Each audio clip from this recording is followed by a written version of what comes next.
நாங்கள் last week பார்த்தோம் bank customer relationship. Bank customer ரிலேஷன்ஷிப்பில் பேங்கர்ஸ் டியூட்டி ரெஸ்பான்சிபிலிட்டி பார்த்தோம், ஒப்ளிகேஷன்ஸ், அது மாதிரி கஸ்டமர் டியூட்டி அண்ட் ஒப்ளிகேஷன்ஸ் என்று பார்த்தோம் நாங்கள். அப்புறம் கடைசியாக பார்த்த duty on confidentiality, bankers duty on confidentiality பார்த்தோம். அதில் கடைசியாக பார்த்தது வங்கியாளர் வங்கி வாடிக்கையாளர்களின் தகவல்களை வங்கியாளர் வெளியிடக்கூடாது என்று சொல்லி அதில் பார்த்துனாங்க. மற்றது இந்த கணக்கு விவரங்களுக்கு, இது வந்து கணக்கு விவரங்களுக்கு மட்டுமல்ல, வங்கியாளர் வாடிக்கையாளர் உறவிலிருந்து எழுகின்ற ஏனைய விடயங்களுக்கும் பொருந்தும் என்று சொல்லி நாங்கள் பார்த்துனாங்கள்.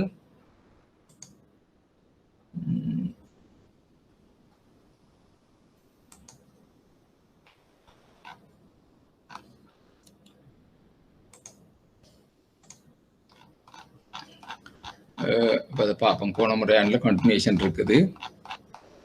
இன்றைக்கு இந்த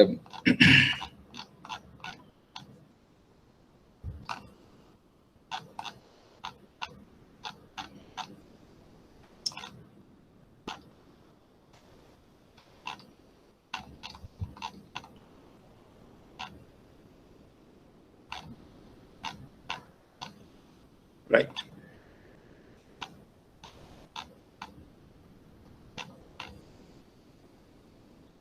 இதிலிருந்து பார்ப்போம். திரும்ப இந்த இடத்துலையும் தொடங்கி திரும்ப கண்டினியூ பண்ணி பார்ப்போம். இன்றைக்கு வங்கி வாடிக்கையாளரும் தகவல் வெளியிடக்கூடாது. இந்த கணக்கு விவரங்களுக்கு மட்டுமல்ல, வங்கியாளர் வாடிக்கையாளர் உறவிலிருந்து மற்ற ஏனைய விடயங்களுக்கும் பொருந்தும். ஏனைய விடயம் சொல்லிக்க வாடிக்கையாளர் என்ற விவரங்கள் வங்கிட்டே இருக்குது. அவருடைய அநேகமான விவரங்கள் எங்கள்கிட்ட இருக்க வேண்டிய சொத்துக்கள் விவரம் இருக்கு, ஐடென்டி கார்டு நம்பர், அட்ரஸ். இப்போ ஒரு கடனை பெற போறேன்னு சொல்லி ஒரு வாடிக்கையாளர் தந்தா அவருடைய சகல விவரங்களும் அவருடைய கடன் விண்ணப்பத்துல இருக்கும். இதை தவிர அவருக்கு பிணை அளிக்க போறாக்களோ அல்லது வேறையாக்களோ அவருடைய விவரங்கள் கூட வங்கியிலே இருக்கும். அப்ப இதுல எந்த விவரத்தையும் வங்கி வெளியிடக்கூடாது. இது வங்கி சட்டத்துல முக்கியமான இடத்தை பெறுகிறது. வங்கி சட்டத்தில் அங்கீகரிக்கப்பட்டுள்ளது மற்றும் வங்கியாளர்கள் இந்த சட்டத்துக்கு கட்டுப்பட்டவர்கள் ஆவர். ரகசியத்தன்மைக்கான வங்கியாளரின் கடமை 1923ஆம் ஆண்டு டோனியர் வழக்கில் மேன்முறையீட்டு நீதிமன்றத்தால் உறுதியாக நிறுவப்பட்டது.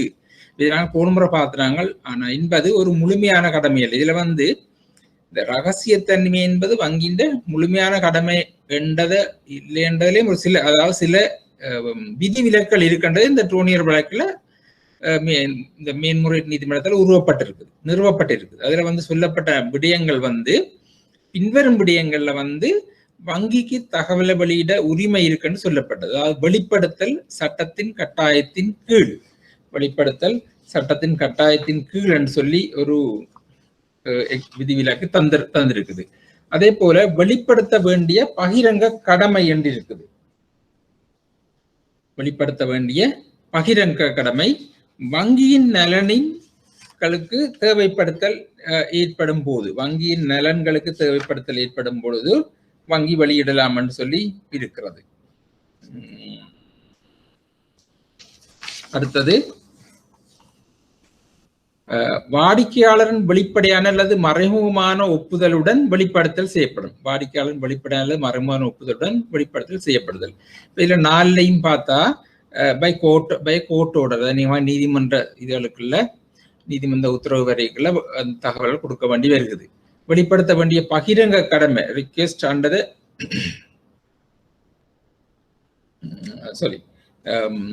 வெளிப்படுத்த வேண்டிய பகிரங்க கடமை என்றதுக்கு நாங்கள் உதாரணம் பார்த்தாங்க. தேனிகமாக தேசிய பாதுகாப்பு அல்லது ஒரு போத வஸ்து கடத்தல் அல்லது ஒரு வேற விடயங்கள் வரைக்குள்ள வெளிப்படுத்த வேண்டிய பகிரங்க கடமை ஏற்படலாம். மற்றது வங்கியின் நலன்களுக்கு வெளிப்படுத்தல் தேவைப்படைக்க பொது பேங்க் இன்ட்ரெஸ்ட், வாடிக்கையாளர் என்ற வெளிப்படையான அல்லது மறைமுகமான ஒப்புதல் என்று சொல்லிக்கல. இப்ப வாடிக்கையாளர் வந்து கேப்பினம் இன்னன்றது கொடுக்க, உதாரணத்துக்கு ஒரு விசா அப்ளிகேஷன் பெறதுக்காண்டி ஒரு எம்பசிக்கு வந்து தன்னுடைய பேலன்ஸை கேட்டு தர சொல்லி கடிதங்கள் அவருடைய சம்மதம் கேட்க விசா எம்பசிக்கு அட்ரஸ் பண்ணி கொடுப்போம். மற்றது தன்னுடைய கணக்காய்வு செய்யறதுக்கு தேவைப்படைக்க கொடுக்க சொல்லி கேட்கலாம். அல்லது வேறு ஏதாவது ஒப்பந்தங்களை செய்ய போடிக்க தன்னுடைய விவரங்களை வேறு ஆக்களுக்கு கொடுக்க சொல்லி கேட்க அவருடைய ஒப்புதலுடன் செய்யப்படுகிறது. அது வெளிப்படையாயும் இருக்கலாம், மறைமுகமான ஒப்புதலாயும் இருக்கலாம். இது 4 டோனியர் கேஸில் கொடுக்கப்பட்ட விதிவிலக்குகள் வங்கிகளுக்கு ரகசியம் காப்பு விடயத்துல.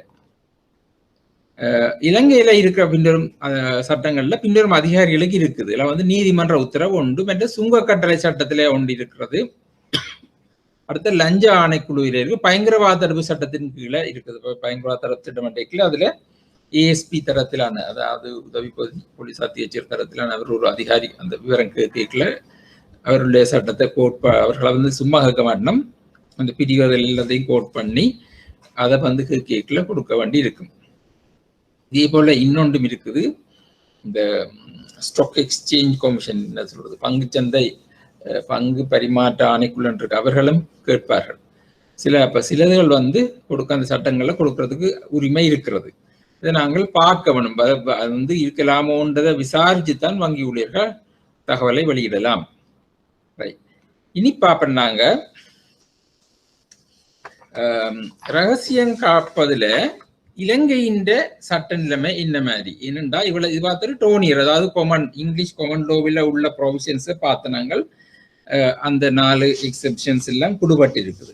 ஆனா 1988 ஆண்டின் 30ஆம் இலக்க வங்கி சட்டத்தில இலங்கையின் ரகசியம் வெளிப்படுத்தல் தொடர்பாக சற்று வித்தியாசமான நிலப்பாடு இருக்குது. அது என்னன்னு பார்த்தோம்டா, இந்த சட்டத்துல 1988 ஆண்டின் 30ஆம் இலக்க வங்கி சட்டத்தின் 77ஆம் பிரிவில சொல்லுது, வங்கி வணிகம் மற்றும் 2005ஆம் ஆண்டின் பிரிவு 2ஆல திருத்தப்பட்டிருக்கு. அதுல சொல்லப்படுது என்ன, இந்த ஒரு உரிமம் பெற்ற வங்கி, வணிக வங்கி அல்லது உரிமம் பெற்ற சிறப்பு வங்கியின் வணிகத்தில் பணியாற்றும் ஒவ்வொரு இயக்குனர், முகாமையாளர், அதிகாரி அல்லது ஏனைய நபர்கள் வங்கியின் அனைத்து பரிவர்த்தனைகள், அதன் வாடிக்கையாளர் மற்றும் எந்த ஒரு நபரின் கணக்கு நிலை மற்றும் அது தொடர்பான அனைத்து விடயங்களுக்கும் கடுமையான ரகசியத்தை கடைபிடிக்க வேண்டும். சரி, அப்ப இந்த சட்டத்தில் சொல்லப்படுகிறது, இந்த ஒரு உரிமம் பெற்ற licence commercial பேங்கோ licence specialise bank, இதுல பணியாற்றுற எந்த ஒரு இயக்குனர், டிரெக்டர், முகாமையாளர், சிறுதான முகாமையாளர், அதிகாரி ஆபீசர்ஸ், இந்த ஒரு ஊழியர்கள், அனைத்து பரிவர்த்தனைகள் டிரான்சாக்ஷன்ஸ், அதன் வாடிக்கையாளர் சம்பந்தமான கணக்கு நிலை அல்லது அது தொடர்பான அனைத்து விடயங்களுக்கும் கடுமையான ரகசியத்தை கடைபிடிக்க வேண்டும். கீழ்குறிப்பிட்டவை தவிர இது போன்ற எந்த ஒரு விடயத்தையும் வெளிப்படுத்த கூடாது. கீழ்குறிப்பிட்ட அதுலேயும் சில எக்ஸெப்ஷன் இந்த இதை சொல்லப்பட்டது, வெளிப்படுத்தக்கூடாது என்று சொல்லப்படுகிறது. அப்ப இந்த சட்டத்திலையும் சில எக்ஸெப்ஷன் விதிவிலக்கு தரப்படுது. என்னது? ஒன்று ஏ அந்த சட்டத்தில் இதுல சொல்லப்படுது, நீதிமன்றத்தால தகவல்கள் கேட்க கொடுக்க வேண்டி வருகிறது. அத்தகைய விஷயம் தொடர்புடைய நபரால், அதாவது அது தொடர்பான விஷயம் அந்த வாடிக்கையாளர் சரிதானே. அப்ப 2 சொல்லப்படுது, ஒன்று நீதிமன்றத்தால, மற்றது அத்தகைய விஷயம் தொடர்புடைய நபரால அவ்வாறு செய்ய வேண்டி இருக்கும். ஏ. பி சொல்லப்படுகிறது, இயக்குனர், முகாமையாளர், அதிகாரி அல்லது ஏனைய நபரின் கடமைகளின் செயல்திறனில், பெர்ஃபார்மன்ஸ் ஆஃப் தியர் டியூட்டி. அப்ப அவன் வேலையை செய்யக்குள்ள சில வேளை இந்த தகவல் கொடுக்க வேண்டிய செயல்பாடு ஏற்படும். அதை நாங்க பார்ப்போம் பின்னால. இந்த performance of the duties of the director, manager, officer are the persons சரிதானே, performance of the duties. C. இந்த சட்டத்தின் எந்த ஒரு விதிமுறைகளுக்கும் அல்லது வேறு ஏதேனும் எழுதப்பட்ட சட்டத்துக்கும் இணங்குவதாக, இந்த சட்டத்தின் எந்த விதிமுறைகளுக்கும் அல்லது வேறு ஏதேனும் எழுதப்பட்ட சட்டத்துக்கும் இணங்குவதற்காக, சட்டத்தின் விதிமுறைகளுக்கு அல்லது வேறு ஏதாவது சட்டங்கள் இருக்குத்தான், இதை விட இவ்வாறு சட்டங்கள் சிலது இருக்கலாம், இதெல்லாம் நாங்கள் பார்க்கணும். அப்ப இந்த முறைகள் சொல்லப்படுது, இதற்குள்ள ரகசியத்தை ரகசியம் வெளிப்படுத்தலாம் என்கிற மாதிரி வருகிறது. ஒன்று நீதிமன்றத்தால கேட்க அல்லது அத்தகைய விஷயம் தொடர்பு நபர், அதாவது அந்த வாடிக்கையாளர் சொல்றார் கொடுக்க சொல்லி. மற்றது வங்கியில பேசுகிறார்கள், இயக்குனர், முகாமையாளர், அதிகாரி அல்லது நபரின் கடமைகளின் செயல்திறனில் அல்லது இந்த சட்டத்தின் எந்த விதிமுறைகளுக்கும் அல்லது வேறு ஏதேனும் எழுதப்பட்ட சட்டத்துக்கும் இணங்குவதற்காக தகவல் கொடுக்கப்படும். அப்ப இந்த 1988 ஆம் ஆண்டு 30 சட்டத்தின் பிரிவு 77 இந்த விடயங்களை சொல்லுது. இரண்டாவது, இந்த ரகசியம் காப்பு தொடர்பாக பிரிவு 2 என்ன சொல்லுதுன்னா, உரிமம் பெற்ற வணிக வங்கி அல்லது உரிமம் பெற்ற சிறப்பு வங்கியின் தொழில்துறையில் பணிபுரியும் ஒவ்வொரு இயக்குனர், முகாமையாளர், அதிகாரி அல்லது நபர் கடமைகளில் தொடங்க முன் துணைப்பிரிவு 1 கண்டிப்பாக ரகசியத்தை கடைபிடிப்பதாக உறுதியளிக்கும் அறிவிப்பில் கையெழுத்திட வேண்டும். இதுதான். இதுல இந்த ஒவ்வொரு ஊழியர்களும், முகாமையாளர், டைரக்டர்ஸ் எல்லாரும் தாங்கள் சீக்ரெட்ஸ் மெயின்டைன் பண்ற ஒரு சத்திய பிரமாணம் அளிக்க வேண்டும். அப்ப எல்லாரும் கையெழுத்துறோம். முதல் நாங்கள் வேலை செய்ய கையெழுத்திட்டது. 2வது திருத்தம் பிறகு திரும்ப ஒருக்கா கையெழுத்து போடும். இதெல்லாம் பர்சனல் ஃபைல்ல எல்லாத்திலையும் இருக்கும். நீங்கள் வேலைக்கு வங்கியில் செய்கிறீங்க, எல்லாரும் கையெழுத்து வச்சிருப்பீங்க. என்னென்று தெரியாம இருக்கும், ஆனால் கையெழுத்து வச்சிருப்பீங்க. ஏதாவது பிரச்சனை வந்தா அது தூக்கப்படும். அதனுடைய இந்த ரகசியம் காப்பு சட்டத்துல உள்ள விடயம் இது. 3வது பிரிவு 1 மேலே சொல்லப்பட்டிருக்கு தானே, மற்றும் 2 உட்பிரிவுகளின் விதிமுறைகள் வழக்கமான வங்கி நடைமுறைக்கிணங்க ஒரு வாடிக்கையாளர் தொடர்பான கருத்து அல்லது குறிப்பை கோரும் போது ஒரு வங்கி மற்றொரு வங்கிக்கு நன்னம்பிக்கையுடன் வழங்குவதை தடுக்காது. இந்த 2 சொல்லப்பட்ட விடயங்கள், முதல் 1ஆம் 2ஆம் பிரிவில் சொல்லப்பட்ட உட்பிரிவுகள விதிமுறைகள் வழக்கமான வங்கி நடைமுறைக்கிணங்க ஒரு வாடிக்கையாளர் தொடர்பான கருத்து அல்லது குறிப்பை கூறும்போது ஒரு வங்கி மற்றொரு வங்கிக்கு நன்னம்பிக்கையுடன் வழங்குவதை தடுக்காது. இப்ப நாங்க முதல் நாங்கள் ஸ்டேட்டஸ் ஒப்பீனியன் ஒன்றும் பார்த்திருக்கிறோம். முன்னுக்கு போன கிழமை பார்த்துறாங்க ஸ்டேட்டஸ் ஒப்பீனியன் என்று சொல்லி. ஸ்டேட்டஸ் ஒப்பீனியன் என்றதுக்கு தமிழ்ல வங்கிகள் இன்னொரு வங்கி கேட்கிற ஒரு வாடிக்கையாளரை பற்றி கேட்க நாங்கள் சொன்னாங்க ஒரு மறைமுகமாக அவரை பற்றி நாங்க கொடுக்குறது. அப்ப அந்த தகவல் கொடுக்கறத வங்கியாளர் கருத்தை வழங்குதல், ஸ்டேட்டஸ் ஒப்பீனியன், அதை இது தடுக்காதுன்னு சொல்லு. இந்த சட்டம் தடுக்க இல்லை, அதையும் ஒரு சொல்றது கொடுக்கப்பட்டிருக்கு. அதாவது தொடர்பான கருத்து குறிப்பை கூறும்போது வங்கி மற்றொரு வங்கிக்கு நன்னம்பிக்கையுடன் வழங்குவதை, வித் குட் ஃபெய்த் வழங்குவதை தடுக்காது. இப்ப இந்த சட்டத்தில் உள்ள 3 முறைகளையும் ஞாபகம் வச்சிருக்கணும். என்றால் ஒரு வருஷமும் பார கேள்விக்கு எழுதிக்க லொஜிக்கலா ஆங்கி பண்ணி எழுதக்கூடியதாக இருக்கணும். உங்களோட விட 2 விடயம், அதாவது ஆங்கில சட்டத்துல உள்ள அந்த டோனியர் கேஸையும் இதையும் சேர்த்துத்தான் எழுத வேண்டி வரும். வேண்டிலையும் என்னடா 2ம் இன்னும் அந்த டோனியர் கேஸும் கொஞ்சம் எஃபெக்டிவா இருக்குது, அதுவும் எஃபெக்டிவா இருக்குது, இதையும் இருக்குது. ரகசியத்தின் கடமை வங்கி சட்டத்தின் கீழும் முழுமையானது அல்ல என்பதை இது காட்டுறது. இப்ப நாங்க பார்த்தோம்னா 1, 2, 3 பிரிவில ரகசியம் காப்புறதுக்கு விதிவிலக்குகள் அளிக்கப்பட்டிருக்கு. அப்படி பார்க்க ரகசியத்தின் கடமை வங்கி சட்டத்தின் கீழ், அதாவது எங்களுடைய 1988ஆம் ஆண்டு 30ஆம் இலக்க சட்டத்திலையும் ஒரு முற்றுமுழுதான ரகசியம் காப்பு இல்லை என்றது இது காட்டுது. பிரிவு 77 கீழ் டோனியர் வழக்கில் வெளிப்படுத்த வேண்டிய பகிரங்க கடமை என அங்கீகரிக்கப்பட்ட விதிவிலக்கு இங்கு சேர்க்கப்படவில்லை.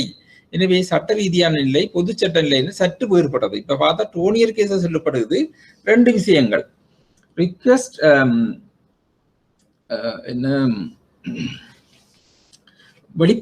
வெளிப்படுத்துகைக்கான பகிரங்க கடமை என்று சொல்லி ஒன்று இருக்குது. மற்றது வங்கியின் நலனுக்காக வெளிப்படுத்துகை, where there's a duty to the public to disclose, where the interest of the bank require disclose. இது 2 விடயங்கள் அந்த டோனியர் வழக்கில சொல்லப்பட்டு இருக்கிறது. அதுக்கு அந்த 2 விடயங்களை வெளிப்படுத்தலாம் வேண்டாம். ஆனா இந்த எங்களுடைய வங்கி சட்டம் 77ல பிரிவில சொல்ல இல்லை, அந்த 2 வசனங்கள் இங்க சேர்க்கப்பட இல்லை. அப்ப கொஞ்சம் வித்தியாசம் இருக்குது. அப்படி என்று சொன்னா பிரச்சனை இருக்குது. சில மோசமான குற்றவியல் குற்றங்கள், போத வஸ்து நாணய கடத்தல், தானியன்றது நான் டைப் பண்ணிக்கப்பட விட்டேன், நாணய கடத்தல ஃபாரின் எக்ஸ்சேஞ்ச் நாணய கடத்தல். இந்த நாணய கடத்தல் விட இப்ப முக்கியமானது உங்களுக்கு தெரியும், அண்மையில நடந்த பத்திரிகைகள்ல வருகிறது சிறுவர் துஷ்பிரயோகம். இந்த அண்மையில நடந்த சிறுவர் துஷ்பிரயோகம், அதை இந்த போலீஸால சொல்லி பேப்பர்ல பாத்தீங்கன்னா தெரியும். இது என்னத மல்டி பில்லியன் டீல், மில்லியன் இல்ல பில்லியன்ல நடக்கிற வியாபாரம் என்று சொல்லி இப்ப சொல்லி இருக்கிறேன். இதுகளையும் இது போன்ற குற்றங்கள் தொடர்பாக போலீசார் புலனாய்வு செய்வினம் செய்யக்குள்ள இந்த இது போலீசார் விவரம் கோருகையில் வங்கிகள் வாடிக்கையாளர் தொடர்பான விவரங்களை அளிக்க வங்கிகளுக்கு ஒரு பிரச்சனை என்னென்றா இது கடமைகளின் செயல்திறனில் தகவலை வெளியிடுவதற்கான விதிவிலக்கு என்றதுக்குள்ள வருமா. இப்ப நாங்கள் அது 1988ஆம் ஆண்டு 30ஆம் இலக்க சட்டத்தின் பிரிவு 77 சொல்லப்படுது. இந்த டைரக்டர் மோகமையாளர் அதெல்லாம் பணி செய்ய தங்களுடைய by performing their duty, performing operation, வளமையான வேலை செய்யக்குள்ள ரகசியம் சில வெளியிடலாம். இப்ப இது இந்த மோசமான குற்றங்களை செய்யறாக்கள் பற்றிய விவரங்களை போலீஸ் கேட்குள்ள வங்கி தொடர்பான வாடிக்கையாளர் தொடர்பான விவரத்தை அளித்தா இதுக்குள்ள வங்கி கவர் எடுத்து கொள்ளையிலுமா, அதாவது கடமைகளின் செயல்திறனில் தகவல்களை வெளியிடுவதற்கான விதிவிலக்குள்ள வருமானது ஒரு விவாதிக்கப்படணும், ஒரு டிஸ்கஸ் பண்ணணும், வர வேண்டிய விடயம். வளமையாக வங்கிகள் அந்த இதுல வருது. இதே போல இன்னொரு விடயம் இருக்கிறது.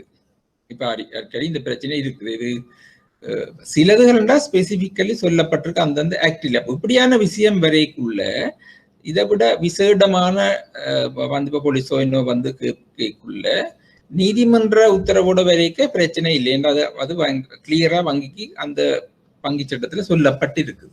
நேரடியாக வரைக்குள்ள வேற ஏதாவது சட்டங்களை கோரி வந்தால் அவர்கள் சொல்லப்படுற விசேட சட்டங்களுக்குள்ள வங்கிகள் தகவலை கொடுக்க வேண்டுமா இருந்தால் அதை வங்கிகள் தங்களுடைய லீகல் டிபார்ட்மெண்ட் வெரிஃபை பண்ணி கொண்டு தகவலை கொடுக்கலாம். இல்லையென்றா கொடுக்கலாமான்றது பிரச்சனை. கொடுக்க முடியாத நிலைமை இருக்கும். அப்ப அதுக்குரிய அவர்கள் தங்களுடைய சரியான இதன்படி வருவாங்க. உதாரணத்துக்கு பயங்கரவாத தடை சட்டத்தின் கீழே ஒரு ஆளுடைய தகவலை கேட்கக்குள்ள அந்த தகவலை கேட்கறதுக்குரிய அதிகாரம் கொடுக்கப்பட்டிருக்கு ஒரு ஏஎஸ்பிக்கு, அத்தியட்சகர். அப்ப அவர் தகவலுக்கு கொடுக்கணும். அதுக்காண்டி சாதாரணமா எல்லாரும் கேட்டா கொடுக்க முடியாது. இதே போல இன்னொரு விடயம் இருக்குது தகவல் வெளியிடுறதுக்கு. இப்ப வங்கிகள் வங்கிகள்ல மோசடிகள் நடக்குது, ஃப்ராட் நடக்குது. அது ஊழியர்களால செய்யப்படலாம் அல்லது வெளியாட்களால் செய்யப்படலாம். அப்படி செய்யப்பட்டு அந்த மோசடிகள் நடக்கல வங்கிகளுக்கு அதுல பாதிப்பு ஏற்படுது. பொது சொத்து வங்கியில் இருக்கிறது பொது சொத்து தானே. இஸ் அ கிரைம், ஒரு கிரிமினல் குற்றம். அது ஊழியர் செய்தாலும் சரி வெளியாள் செய்தாலும் சரி மோசடி செய்ய அது குற்றவியல் குற்றமாக கருதப்படும். இந்த குற்றத்தை பேங்க் இன்வெஸ்டிகேஷன் செய்யும். அவன் இன்டர்னல் டிபார்ட்மெண்ட் இருக்கும் ஒரு பேங்க்லையும் தங்களுடைய குற்றத்தை செய்து பிறகு ஒரு சர்டன் இதுக்கு ஒரு தொகைக்கு மேல வரைக்குள்ள வங்கிகள் என்ன செய்யும், அதை சிஐடி கிரிமினல் இன்வெஸ்டிகேஷன் டிபார்ட்மெண்ட்ல கம்ப்ளைண்ட் செய்யும் போலீஸுக்கு. அப்படி கொடுக்க ஒரு பிரச்சனை வருகிறது. வாடிக்கையாளர் சம்மதம் இல்லாமல் வங்கிகள் வாடிக்கையாளர் தகவலை கொடுக்க வேண்டிய கட்டம் வருது. அந்த ரிப்போர்ட்ல இருக்குந்தானே. அது எதுக்குள்ள வருது, எந்த இதுக்குள்ள கவர் சரியா தவறாண்டு ஒரு பிரச்சனை வருகிறது. பழமையாக அது செய்து கொண்டு வாரது. அது தவறு இல்லைன்னு சொல்லப்படுது. அதை இந்த கடமைகளின் செயற்திறனை தகவலை வெளிக்கான விதிவிலக்கு உள்ள வரும் என்ற மாதிரி எடுத்துக்கொள்ளலாம். சரிதானே. அப்ப இத்தகைய வெளிப்பாடு தங்கள் தொழில் செயல்திறன் பொருந்தக்கூடியதாக இருந்தால் அத்தகைய தகவல்களை வெளிப்படுத்த வங்கியாளர்கள் பரந்துபட்ட தமது தீர்மானத்துடன் செயல்பட அனுமதிக்கிறது. உதாரணம், பணத்தை மீள அறவிட எடுக்கும் நடவடிக்கைகள் போன்றவற்றை தொடங்குவதற்காக ஒரு சட்டத்தரணிக்கு கடன் செலுத்த தவறியவரின் தகவல்களை வழங்கல் இந்த விதிவிலக்குல வருது. இந்த வெளிப்படையான இது தெரியுது என்னன்னா, ஒரு லோயருக்கு பேங்க் லோயருக்கு இப்ப லெட்டர் ஆஃப் டிமாண்ட் அனுப்ப வேணும், வழக்கு செய்யறதுக்கு ப்ராக்ஸி ப்ரிப்பேர் பண்ணணும் சொன்னா இந்த கஸ்டமர் டீட்டெயில கொடுக்கத்தானே வேணும். அதுகள் எல்லாம் இந்த கடமைகளின் செயல்திறனை தகவலை வெளியிட விதிவிலக்குள்ள வருகிறது. அதே போலத்தான் இந்த இதுக்குள்ள பேங்க் தன்னை பாதுகாத்து கொள்ளக்கூடியதாக இருக்கும். ஆனா இதுக்கு ஏதாவது வழக்கல் பிரச்சனை வரைக்கெல்லாம் விதிவிலக்கு சரி பொருந்துமா இல்லையான்றது தெரிய வரலாம். நீங்க உங்களுக்கு ஒரு கேள்வி வந்தா நீங்கள் 2 பக்கம் விவாதிச்சு எழுதணும். ஆங்கில வங்கியல் சட்டம் பொது சட்டம் இலங்கையில் இயங்கும் வங்கிகளுக்கு பொருந்தும். இன்னும் இந்த ஆங்கில பொது சட்டம் வங்கியல் தொடர்பாக ஆங்கில பொது சட்டம் இன்னும் அப்ளிகபிளா இருக்குது பேங்கிங் டிரான்சாக்சனுக்கு. அப்ப டோனியர் இந்த கடமையும் முதல் பார்த்த அந்த கேஸ் இந்த கடமையும் இங்கேயும் இன்னும் பயன்படுத்தப்படுகிறது. இலங்கையில் மேற்குறிப்பிடப்பட்ட வங்கி சட்டம் ரகசியத்தின் கடமை என்று குறிப்பிடப்படுகிறது. இப்ப எங்கட பேங்கிங் ஆக்ட் வந்து 1988-30 ஆக்ட் வந்து ரகசியத்தின் கடமை, டியூட்டி ஆஃப் சீக்ரசி என்று சொல்லப்படுறது. ரகசிய காப்பு கடமை தொடர்பான ஆங்கில பொதுச் சட்டம் இன்னும் இலங்கையில் ஏற்றுக்கொள்ளப்படுகிறது. இது வந்து ஏற்றுக்கொள்கிறது. வாடிக்கையாளர் யாராவது வங்கியின் நடத்தை மீறலால் பாதிக்கப்பட்டிருப்பின் சிவில் நீதிமன்றத்தில் வழக்கிட்டு சேதங்களுக்கு பரிகாரங்களை கூற முடியும். இவர் வந்து சிவில் நீதிமன்றம், டிஸ்ட்ரிக்ட் கோர்ட்டோ ஹைகோர்ட்டோ இங்கே போய் வழக்கு போட்டு நடவடிக்கை எடுக்கணும். இப்ப இது ஒரு உதாரண ரீசன் வழக்கொண்டு போட்டிருந்தவ. இலங்கை இலங்கை வங்கி சட்டத்தின் இலங்கையின் வங்கி சட்டத்தில் 77வது பிரிவில் உள்ள இந்த சட்ட ரீதியான ஏற்பாடு பொது சட்டத்திலிருந்து சற்று வித்தியாசமான வார்த்தைகள் பிரயோகிக்கப்பட்டுள்ளன என்று சொல்லப்படுது. இந்த டியூட்டி ஆஃப் சீக்ரசி என்று இருக்குத்தானே அது. ரைட், இனி நாங்க பார்ப்போம் இதுல கொஞ்சம் டீட்டெயில. 1988ஆம் ஆண்டின் வங்கி சட்டத்தின் பிரிவு 77 வங்கியாளரின் ரகசிய காப்பு கடமைக்கு 4 விதிவிலக்களை வழங்குகிறது. 4 விதிவிலக்கு நாங்க முதல் பார்த்தோம். இப்ப அதற்காக திரும்பி பார்ப்போம். அதுல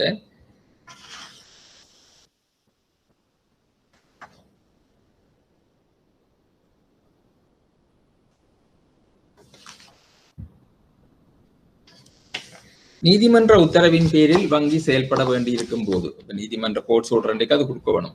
வாடிக்கையாளரால் வெளிப்படுத்தல் தேவைப்படும் பொழுது கஸ்டமருக்கு கேட்கல கொடுபடுது. ஒரு வங்கி தனது கடமைகளின் செயல்பாட்டில் அவ்வாறு செய்ய வேண்டி இருக்கும் போது பை பெர்ஃபார்மன்ஸ் என்று சொல்லி நாங்க பார்த்தாங்க செய்ய தகவல் வெளியிட அனுமதிக்கப்படுறது. சட்டம் வியாக்கியானம் கூறாவிடனும் பின்வரும் நிலைமைகள் இந்த விதிவிலக்குகள் வரும். வங்கி வாடிக்கையாளருக்கு எதிராக சட்ட நடவடிக்கை எடுத்தல். வங்கி வாடிக்கையாளருக்கு எதிராக சட்ட நடவடிக்கை எடுக்க, ஒரு கஸ்டமருக்கு எதிராக நடவடிக்கை எடுக்க. மற்றது வாடிக்கையாளர் வங்கி மீது வழக்கு தொடர்ந்தால். இப்ப மற்ற மாதிரியும் பேர் அந்த வாடிக்கையாளர் வந்து ஏதாவது தொடர்பாக வங்கிக்கு வழக்கு தொடர்க்க வாடிக்கையாளர் தொடர்பான விவரம் வந்து வங்கியின் சட்டத்தரணிக்கு கொடுத்தான் நீதிமன்றத்துக்கு போக வேண்டி இருக்குது. 4வது, வங்கி சட்டம் அல்லது வேறு ஏதேனும் ஒரு சட்டத்தில் உள்ள ஏற்பாடுகளுக்கு இணங்க வெளிப்படுத்தல். இந்த வங்கி சட்டத்தில் அல்லது வேறு ஏதாவது சட்டங்களுடைய ஏற்பாடுகளுக்கு இணங்க வெளிப்படுத்தப்பட வேண்டும். உதாரணத்துக்கு உள்நாட்டு இறைவரி ஆணையாளர் வந்து கோரிக்கை கேட்குள்ள நாங்க தகவல் கொடுக்க வேண்டிய வங்கியாளர் கொடுக்க வேண்டும், உடனடியாக கொடுக்கும். இல்லாட்டி அது ஒரு தண்டனைக்குரிய குற்றமாக வரும். அது பின்னுக்கு பார்ப்போம். இந்த சட்டத்திற்குள்ள உள்நாட்டு இறைவரி ஆணையாளர் கோரிக்கை வைப்பார். வங்கி சட்டத்தின் பிரிவு 79 கீழ் ரகசிய காப்பு கடமையை மீறுவது ஒரு குற்றம் மற்றும் குற்றவியல் பொறுப்பாகும். கவனமா இருக்கணும். வங்கி சட்டத்தின் பிரிவு 79, 1988ஆம் ஆண்டு 30ஆம் இலக்க வங்கி சட்டத்தின் பிரிவு 79 வடிவா சொல்லி இருக்கு கிளியரா. இரகசிய காப்பு கடமையை மீறுவது ஒரு குற்றம் மற்றும் குற்றவியல் பொறுப்பாகும். யார் மீறுறது? இந்த வங்கி ஊழியர்கள்.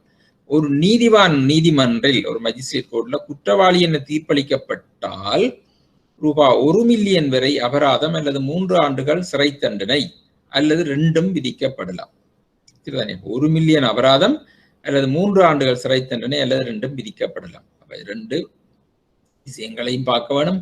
இந்த முன்வர செயல்பாடுகளை செய்யவும் வேணும், வியாபாரத்தை பேங்க் பிசினஸ் செய்ய டெவலப் பண்ணவும் வேணும்.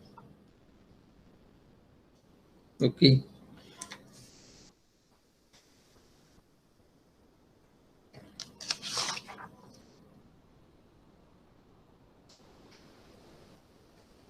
இது தொடர்பாக அடுத்ததை பார்ப்போம். இந்த வங்கி சட்டத்துல கனவிதிகள் இருக்குது. நாங்க எல்லாம் பார்க்கிறோம், எல்லாம் சொல்லி இல்லை, தேவையானதுல மட்டும் இதுல பார்க்கிறோம். அதே போல இன்னும் 2-3 அங்கால வருகிறது. அதெல்லாம் என்னென்ன பிரிவுகள் இதோட ரிலேட்டட், இந்த சப்ஜெக்டோட ரிலேட்டட மட்டும் பார்க்கிறோம். வங்கி சட்டம் 1988 பிரிவு 41. இப்ப அடுத்த ஒன்று வருகிறது. இப்ப மத்திய வங்கி வந்து வங்கிகளை வந்து ஆய்வு செய்ய வந்து தகவல்கள் எல்லாம் பெற்று செய்யல. அதுல ஒரு ரகசிய வாடிக்கையாளர் தகவல் எல்லாம் போகுதுதானே.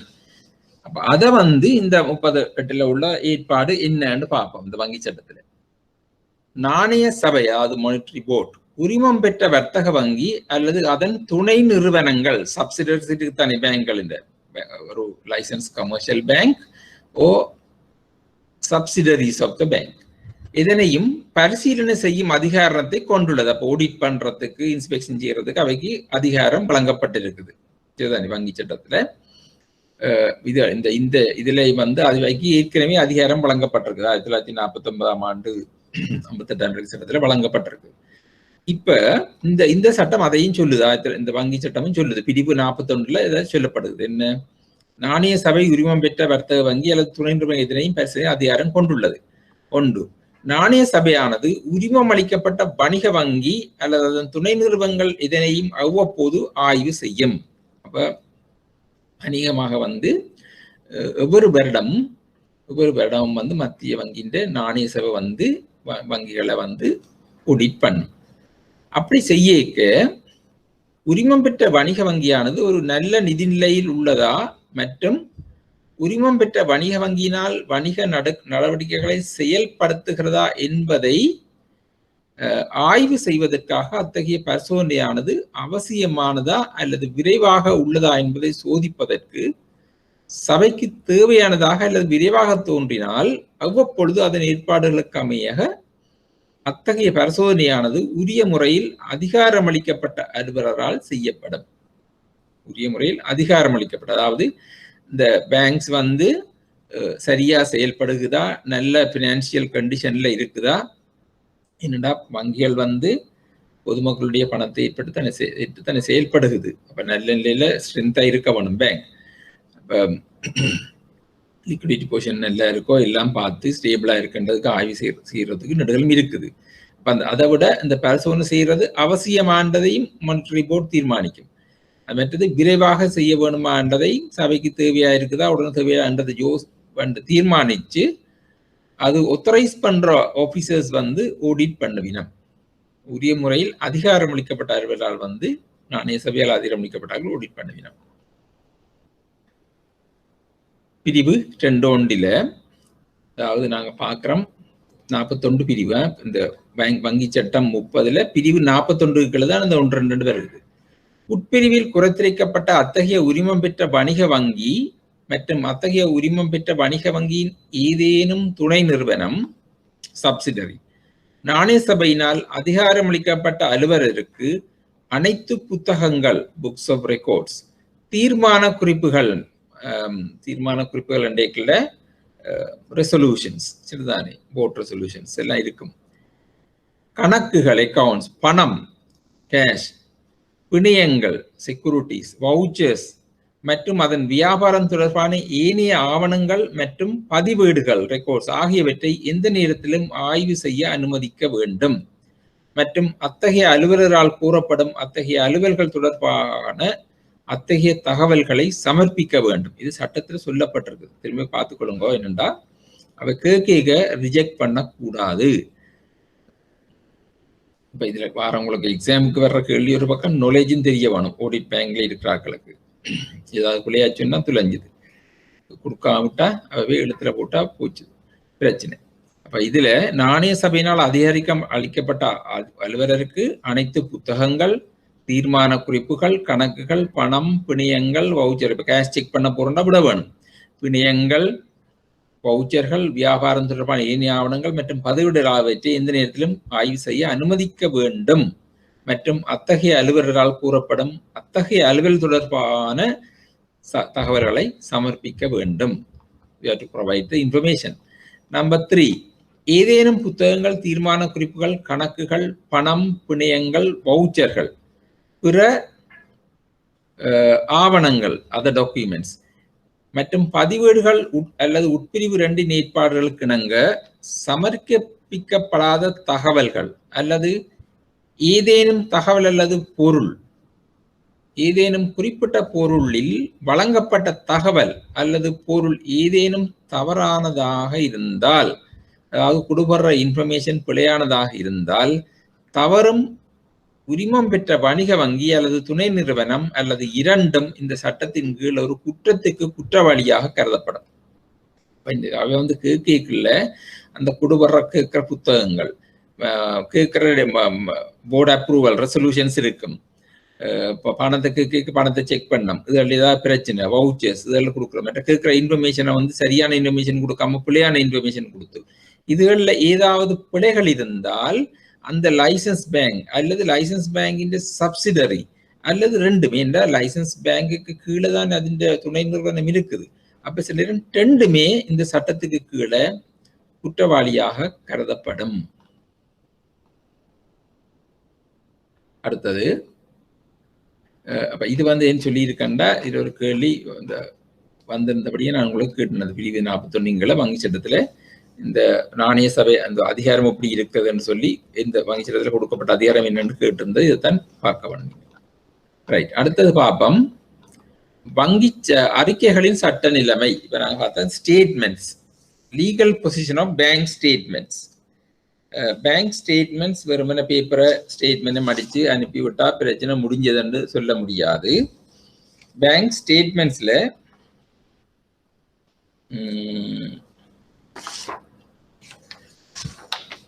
என்னென்ன பிரச்சனை இருக்குன்னு பார்ப்போம்.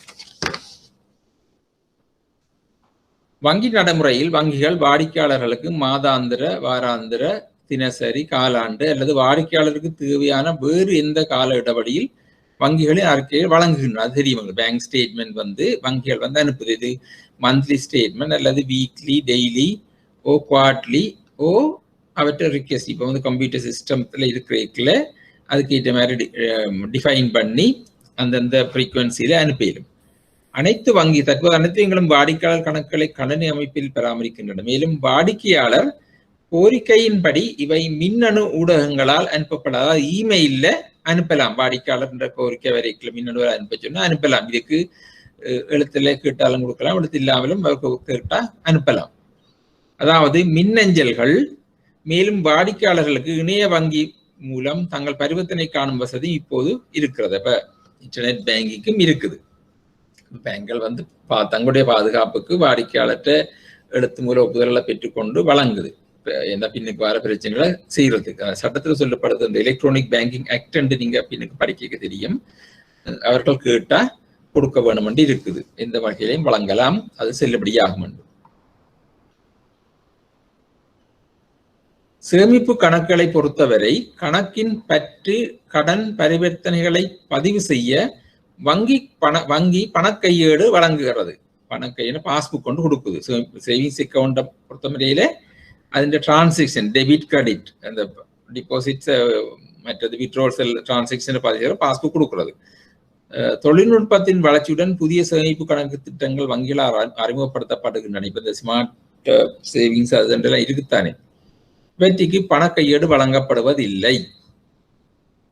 பாஸ்புக்ஸ் ஸ்மார்ட் சேவிங்ஸ் அக்கௌண்ட்ல பாஸ்புக் கொடுக்கல. ஆனா ஒரு குறிப்பிட்ட கால இடைவெளியில் தபால் அல்லது மின்னஞ்சல் மூலம் வாடிக்கையாளர் அறிக்கைகளை பெறுவார்கள். அது கொடுக்க வேணும். லீகலி கொடுக்க வேண்டிய கடப்பாடு இருக்கிறது. வங்கி செய்த பதிவுகளில் சில வேளைகளில் தவறுகள் ஏற்படலாம். வங்கி அறிக்கை அல்லது பணக்கையீடுகளில் பதிவான தரவுகளில் வங்கி தவறு செய்த போது இங்கே சில சட்டபூர்வமான நிலை இருக்கிறது. பிரச்சனை பேங்க் ஸ்டேட்மெண்ட் கஸ்டமருக்கு போகணும். பேங்க் ஸ்டேட்மெண்ட் கஸ்டமருக்கு போகல. பேங்க் சில நேரம் மிஸ்டேக், அதாவது மிஸ்போஸ்ட் சிம்பிளா சொல்றது, பிழையான பதிவுகள் பதியப்படலாம். ஒரு ஆளுக்கு இன்னொரு ஆளுக்கு போக வேண்டிய வரவை வேறு ஆளுக்கு வர வைக்கலாம், அல்லது பிழையாக பற்று வைக்கலாம்.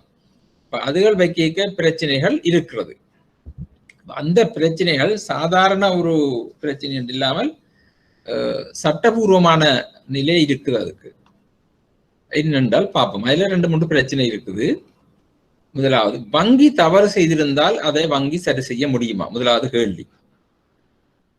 வங்கி தவறு செய்திருந்தா அதை சரி செய்ய முடியுமா? If the bank made mistake, the bank can correct it, right? வங்கி தவறு செய்திருந்தால் அதை சரி செய்யுமாறு வாடிக்கையாளர் வங்கியை கேட்கலாமா? சில நேரம் பார்ப்பேன், பேங்க் பிளே செய்து போட்டு தானே கண்டுபிடிச்ச உடனே சரி செய்யலுமா? அல்லது பேங்க் செய்த பிள்ளைய வாடிக்கையாளர் பார்த்துட்டு கேட்கிறார், திருத்த சொல்லி கேட்கலாமா? மூன்றாவது, வாடிக்கையாளர் வங்கி தவறு செய்திருப்பதை உணராமல் அதன்படி நடந்து அத்தகைய தவறாக வரவிடப்பட்டதை கணக்கிலிருந்து எடுத்து பணத்தை செலவு செய்தால் வாடிக்கையாளரிடமிருந்து அத்தகைய பணத்தை வங்கி மீட்டெடுக்க முடியுமா? இதுதான் ஆக மோசமான பிரச்சனை. வாடிக்கையாளர் வங்கி தவறு செய்திருப்பதை உணராமல் மிஸ்டேக்கா ஒரு கிரெடிட்டை போட்டுட்டுது, பேங்க் கிரெடிட் பண்ணி போடுது. அதன்படி கஸ்டமருக்கு தெரியாமல் அதன்படி நடந்து அத்தகைய தவறாக வரப்படப்பட்ட பணத்தை கணக்கிலிருந்து எடுத்து பணத்தை செலவு செய்தால் வாடிக்கையாளர் வந்து அத்தகைய பணத்தை வங்கி மீட்டெடுக்க முடியுமா?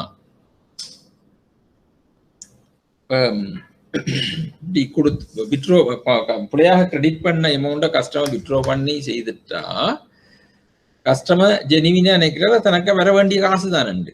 அதை என்னென்று பேங்க் திரும்ப கேட்கலுமா? வேற 3 வகையான நிலம் பொசிஷன் பிரச்சனை வந்து வங்கிக்கு வருது. முதலாவது பாப்பம்,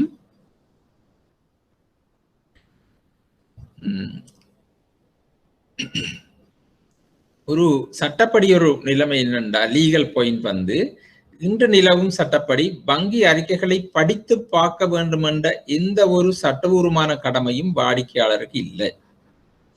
இது இட்ஸ் கிளியர். ஏண்டா 1986 என்றா கிட்ட கனகாலம் இல்லை, இப்போ ஒரு 35 வருஷம் என்றால் கிட்ட வழக்கு. அப்போ இந்த Tai King cotton mill limited versus Liu Chong King bank limited என்ற வழக்கில தீர்க்கப்பட்டிருக்குது. வாடிக்கையாளருக்கு பேங்க் அனுப்புற ஸ்டேட்மெண்ட்டை பார்க்க வேணுமென்ற கடப்பாடு இல்லை. ஆனா பேங்க் அனுப்ப வேணும், அவரை வந்து அதை பார்த்து கொண்டு கடப்பாடு இல்லை என்று சொல்லப்படுகிறது. சட்டப்படியான கடப்பாடு இல்லை. இந்த வழக்கில வந்து இந்த கேஸ்ல நடந்திருக்கு. இந்த அதுல அங்க வேலை செய்யற கிளார்க் வந்து மோசடி செய்தவன் வந்திருக்காரு. 5 வருஷமா மோசடி செய்திருக்கிறார். இப்ப மோசடி கண்டுபிடிக்கப்பட்ட பிறகு வழக்கு போட்டினம் பேங்குக்கு எதிராக. அப்ப அந்த நேரத்துல வந்து நீதிமன்றம் வங்கிகளின் வாடிக்கையாளர் பற்றி குறிப்பிட்டது இப்படித்தான். இந்த வழக்கில் இப்ப பேங்க் வந்து செய்தது ஸ்டேட்மெண்ட் போகுதானே, ஸ்டேட்மெண்ட்டை பார்த்து விலகாலமும் அந்த நிறுவனம் வந்து ஏன் வங்கிட்ட முறையிட இல்லை, இப்ப பிரச்சனையை முதல்ல நிப்பாட்டிருக்கலாம்னு தானே கேட்டது. ஆனா நீதிமன்றம் என்ன சொல்லுதுன்னு சொன்னா, 5 வருஷமா மோசடி செய்தாலும் இப்ப நீதிமன்றம் என்ன சொல்லுது, வாடிக்கையாளர் கடமை என்னென்றால் காசோலைகளை கவனமா வரையணும். நாங்க முதல் பார்த்துருக்கிறோம் வாடிக்கையாளர் கடமை பாட்டுல காசோலைகளை கவனமாக வரையணும், மோசடி ஏற்படாதவாறு வரைய வேண்டும், அது கடமை. வங்கி கணக்கில் மோசடி செய்யப்பட்டுள்ளது என்பதை வாடிக்கையாளர் அறிந்தால் உடனடியாக வங்கிக்கு தெரிவிக்க வேணும். இது 2 கடமையும் அவருக்கு முக்கியமா இருக்குது. என்ன? காசோலைகளை கவனமாக வரைகிறது, மற்றது வங்கி கணக்கில் மோசடி செய்யப்பட்டிருந்தா அதை வாடிக்கையாளர் அறிந்தால் உடனடியாக வங்கிக்கு தெரிவிக்க வேணும். மற்றும் வங்கி அறிக்கைகளை படிப்பதற்கும் ஆய்வு செய்வதற்குமான கூடுதலான கடமை வாடிக்கையாளருக்கு இல்லை.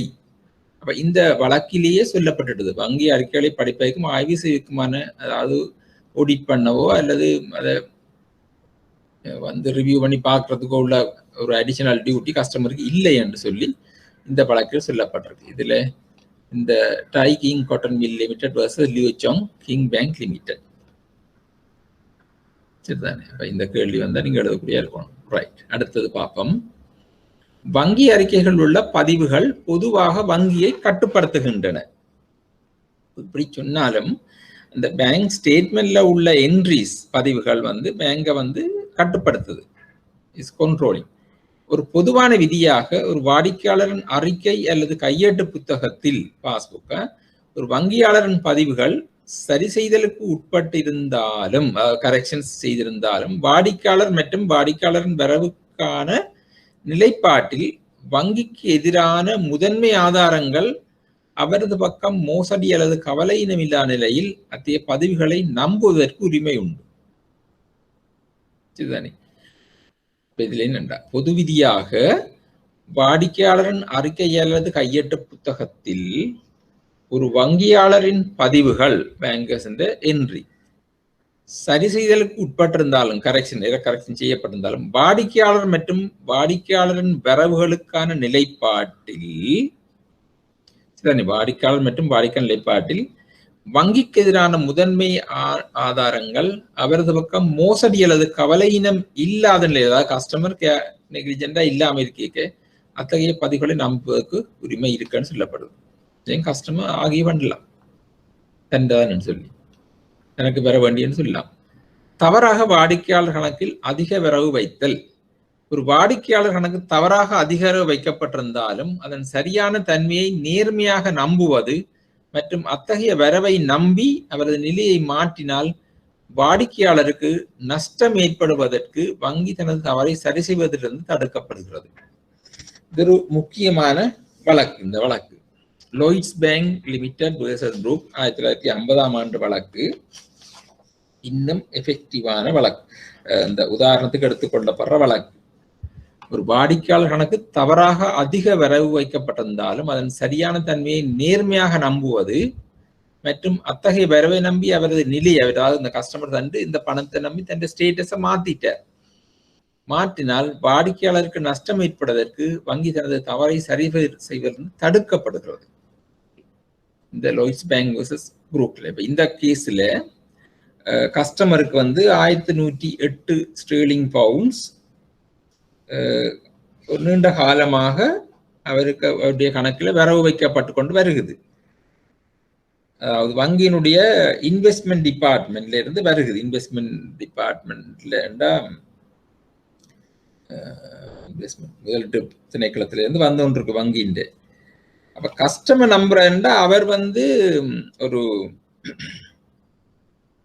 ப்ரிஃபரன்ஸ் ஷேர்ஸ் முன்னுரிமை பங்குகள் 2170 ப்ரிஃபரன்ஸ் ஷேர்ஸ் போட்டிருக்காரு. அப்ப அதுல இருந்து வருதுன்னு அவர் நம்பி அதை எடுத்து செலவழிச்சு தன் நிதி நிலைமையால் மாற்றிக்கொண்டார்.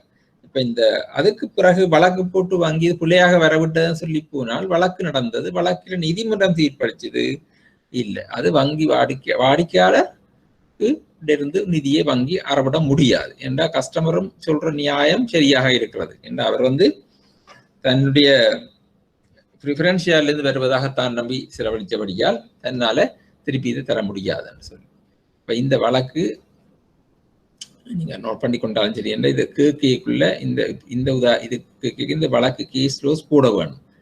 அது வாடிக்கையாளர் கணக்கு தவறாக அதிகமாக வர வைக்கப்பட்ட நேர்மைத்தன்மையை நடந்து நம்பி அதை நேர்மைத்தன்மையை நம்பி வாடிக்கையாளர் செலவழிச்சு தன் நிலைமையை மாற்றிக்கொண்ட பிறகு அதை வங்கி தன் தவறை சரி செய்வதிலிருந்து தடுக்கப்படுகிறது. 1108 பவுண்ட்ஸ் வாடிக்கையாளருக்கு பலவிடமாக வங்கியின் இன்வெஸ்ட்மெண்ட் டிபார்ட்மெண்ட்ல இருந்து வந்தது. வாடிக்கையாளர் அதை தன் ப்ரிஃபரன்ஸ் ஷேர்ல இருந்து வந்தா நம்பிக்கொண்டார். பிறகு நீதிமன்றம் வங்கி திருப்பி அறவிட முடியாது என்று தீர்ப்பளித்தது. இரண்டாவது வழக்கு அதாவது தவறாக வாடிக்கையாளர் கணக்கில் அதிக வரவு வைத்தல். இரண்டாவது கேஸ் என்னன்னு பார்த்தோம்னா வங்கிகள் வாடிக்கையாளர் செயல்பட முன், அதாவது வாடிக்கையாளர் தெரிய வர முன் தவறினை திருத்திக் கொள்ள முடியும். வங்கிகள் வாடிக்கையாளர் செயல்பட முன், அதாவது அவருக்கு தெரிய வர முதல் தவறை திருத்திக் கொள்ள முடியும். அதுக்கு ஒரு வழக்கு British North European Bank versus Zalzstein 1927ல. இதில் தவறாக வரவிட்ட முகாமையாளருக்கு எதிராக வங்கி ஒழுக்காற்று நடவடிக்கை எடுக்க முடியும் எனவும் வாடிக்கையாளர் தவறாக இடப்பட்ட வரவினை தனக்கு சாதகமாக பயன்படுத்த முடியாது என்றும் நீதிமன்றம் தீர்ப்பளித்தது. ரெண்டு கேஸும் டிஃபரெண்ட் இருக்குது. இதுல பிழையாக வரவிட்ட முகாமையாளருக்கு எதிராக வங்கி டிசிப்ளினரி ஆக்ஷன் எடுக்கலாம். ஆனா அந்த வாடிக்கையாளர் அந்த பணத்தை பாவிக்க இயலாது என்று அவர் பிழையாக போட்டு வங்கி வாடிக்கையாளருக்கு தெரிய முதலே ரிவர்ஸ் பண்ணிட்டது. இருந்தாலும் வாடிக்கையாளர் தனக்கு தர சொல்லி கேட்க முடியாதுன்னு சொல்லி இப்போ இதுக்கு உதாரணம் British North European Bank versus Zalzstein 1927. என்ன செய்தாலும் நீங்க இந்த லோக்கு வழக்கு கொஞ்சம் கேஸ் க்ளோஸ் பாடமாக்க வேண்டும். கொஞ்சம் கொஞ்சமா பாடமாக்கி இப்ப இன்னும் இருக்குத்தானே நாளும் நவம்பர் சோதனை பாடமாக்கி கொண்டீங்கன்றா செல்லம். மிக குறைந்த அளவு கேஸ் க்ளோஸ் நான் தந்திருக்கிறேன்.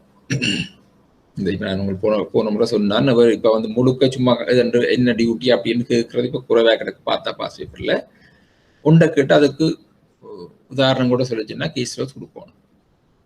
அடுத்தது வாடிக்கையாளர் வேண்டுமென்றே தனக்கு சாதகமாக தவறாக வரவிலிடப்பட்டதை பாவிப்பது குற்றவியல் குற்றம் என இலங்கை உயர் நீதிமன்றம் தீர்ப்பு வழங்கி இருக்குது.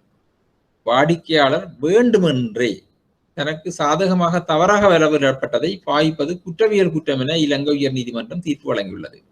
அதுக்கு சாலித் பின் அகமட் வெர்சஸ் கவுத் 1951. ஒருவரது கணக்கு சாதாரணமாக குறைந்த நிலையில் உள்ள போது தவறுதலாக வரவிடப்பட்ட பெருமளவு வரவு தொகையை தனக்கு சார்பாக கொள்ள முடியாது. இப்ப சாதாரணமா ஒரு குறைஞ்ச பேலன்ஸ்ல இருக்கு, திடீரென்று ஒரு பெரிய பேலன்ஸ் அதை ஒரு வர்றது தனக்கு என்று சொல்லி சார்பாக கொள்ள முடியாதுன்னு சொல்லி இந்த வழக்கில் சொல்லப்பட்டிருக்கு. அடுத்தது ஏடிஎம் என்ற தவறான செயல்பாட்டினால் பணம் வழங்கப்படின் அதனை பெறுவதும் குற்றமாகும் என்று சொல்லி ஒரு வழக்கு, ஆஸ்திரேலியன் வழக்கு கொண்டு இருக்குது, கெனிசன் வெர்சஸ் டே 1986. சில நேரம் ஏடிஎம் வந்து ஏதாவது பிரச்சனையில சில நேரம் காசை வந்து பிள்ளையா வழங்கும். அதை எடுத்தால் மிஷின் குறுக்குதானேன்னு சொல்லி எடுத்தா அதையும் வந்து பேங்க் ஐடென்டிஃபை பண்ணினா அவருக்கு எதிராக வழக்கு குற்றம் தாக்கப்படும் செய்யலாம், வழக்கு போடலாம். Malfunction of ATM. Right. அடுத்தது பாபம் வாடிக்கையாளர் கணக்கை தவறாக பற்று வைப்பது. இப்போ இவ்வளவு நேரம் பார்த்தோம் கிரெடிட் வைக்கிறது, வரவு வைப்பது. பற்று வைக்கிறதுல பெரிய பிரச்சனை. தச்சையும் பிள்ளையாக பறவை வச்சா பற்று வச்ச பிறகு வந்து உண்மையா பே பண்ண வேண்டிய செக்கை ரிட்டர்ன் பண்ணா துளைஞ்சுது. இப்ப வங்கியினால் தவறாக மேலதிகமாக இடப்பட்ட பற்று எப்போதும் வாடிக்கையாளரால் சரி செய்யப்படலாம். வங்கியால் தவறாக மேலதிகமாக இடப்பட்ட பற்று எப்போதும் வாடிக்கையாளரால் சரி செய்யப்படலாம். சில நேரம் வந்து கஸ்டமர் வந்து இன்ஃபார்ம் பண்ணி கரெக்ட் பண்ணும், ரெக்டிஃபை பண்ண சொல்லலாம். இல்லை சில நேரம் அது கஸ்டமரோட மியூச்சுவல் அண்டர்ஸ்டாண்டிங்ல திருத்தலாம். ஒரு தவறான பற்று பதிவு காரணமாக வாடிக்கையாளரின் காசோலியை வங்கி கொடுப்பனவு செய்யாது திருப்பினால் சரிதானே. இப்ப அவர்கிட்ட உண்மையா பே பண்ண வேண்டிய செக்கை ஃபண்ட்ஸ் இல்லையான்னு திருப்பி போனால் ரிட்டர்ன் பண்ணா தவறான அவமதிப்புக்கு வாடிக்கையாளருக்கு ஏற்படும் சேதங்களுக்கு வங்கி பொறுப்பாக வேண்டி வரும். இது டிஃபார்மெண்ட் கேஸ்கள் இருக்குது. சரிதானே. தவறான அவமதிப்பு.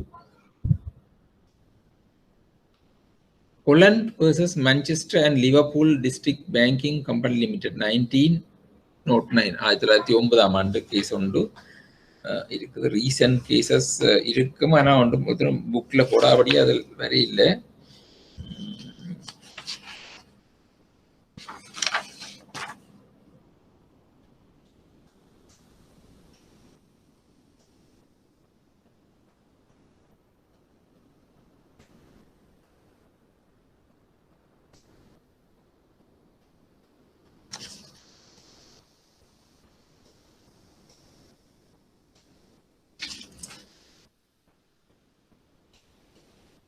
இதில் சொல்லப்படுகிறது,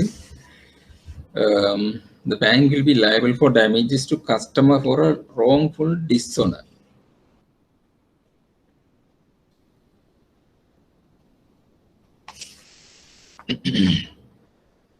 ஒன்று திருப்பினதுக்கு சொல்ல வேண்டியும் அவமதிப்புக்கும் சொல்ல வேண்டி கொடுப்பனவு செய்ய வேண்டியும் வெறும் வங்கிக்கு.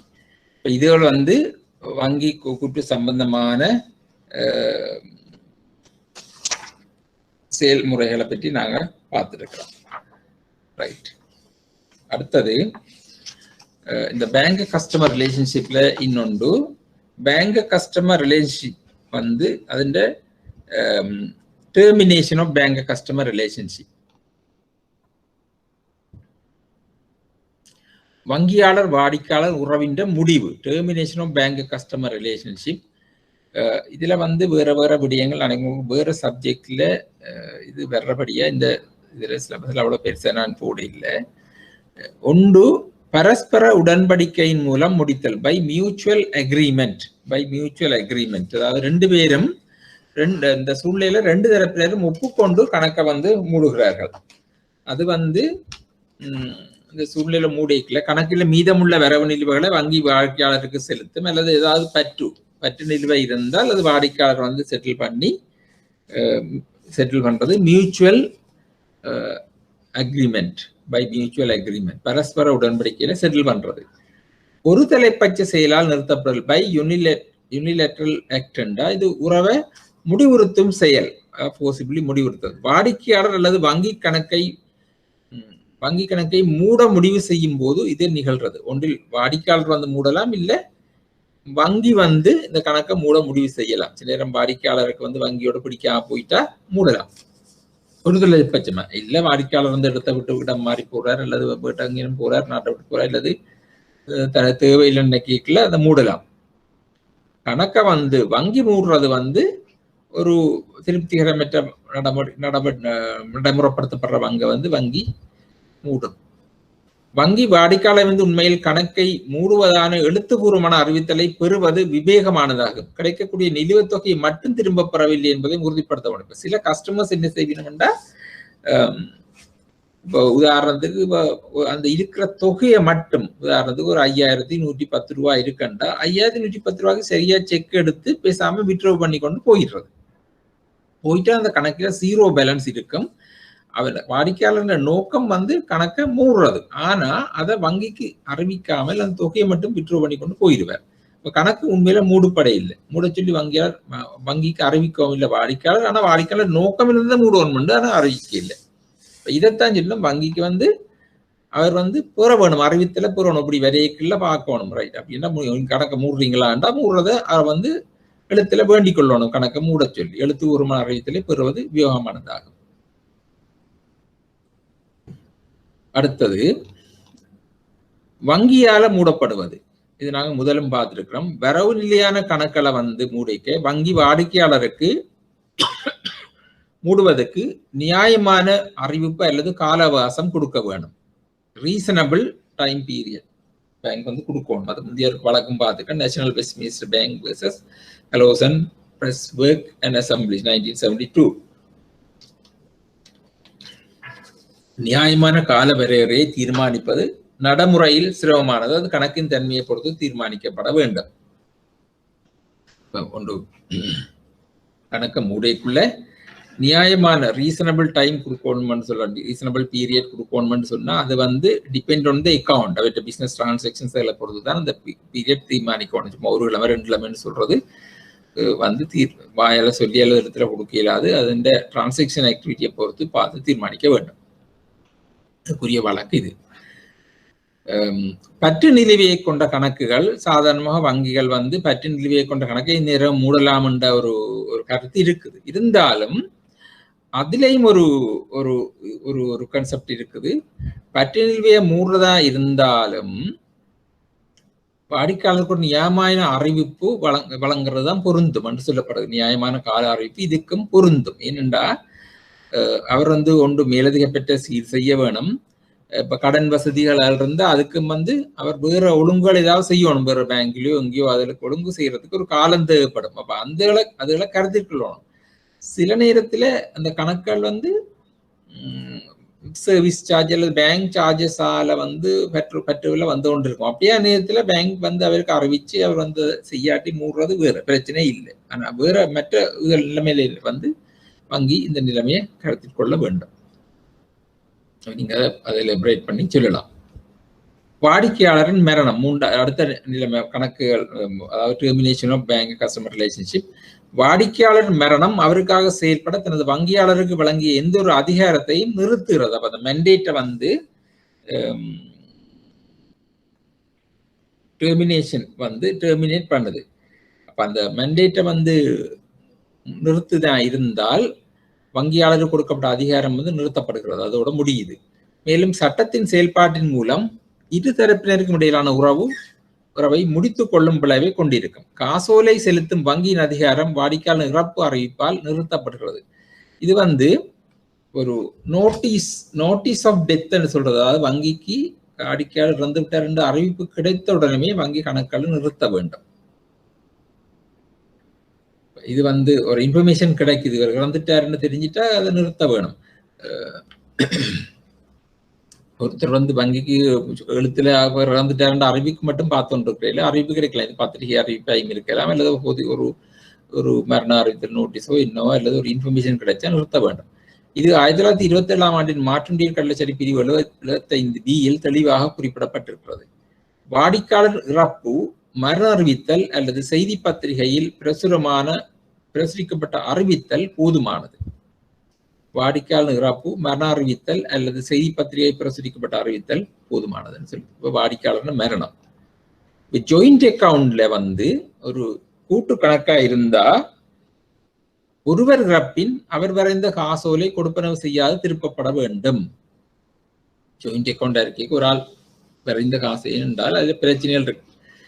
பிழைத்திருப்பவர் வரவு மீதிக்கு உரித்துடையவர் 2 பேர்ல பிழைத்திருப்பவர் சர்வைவர் சொல்றானே, பிழைத்திருப்பவர் வரவு மிச்சமா இருக்கிறதுக்கு உறுத்துடையவர். ஒருவர் இறப்பு அந்த கணக்கின் ஆணையை முடிவுறுத்துறதால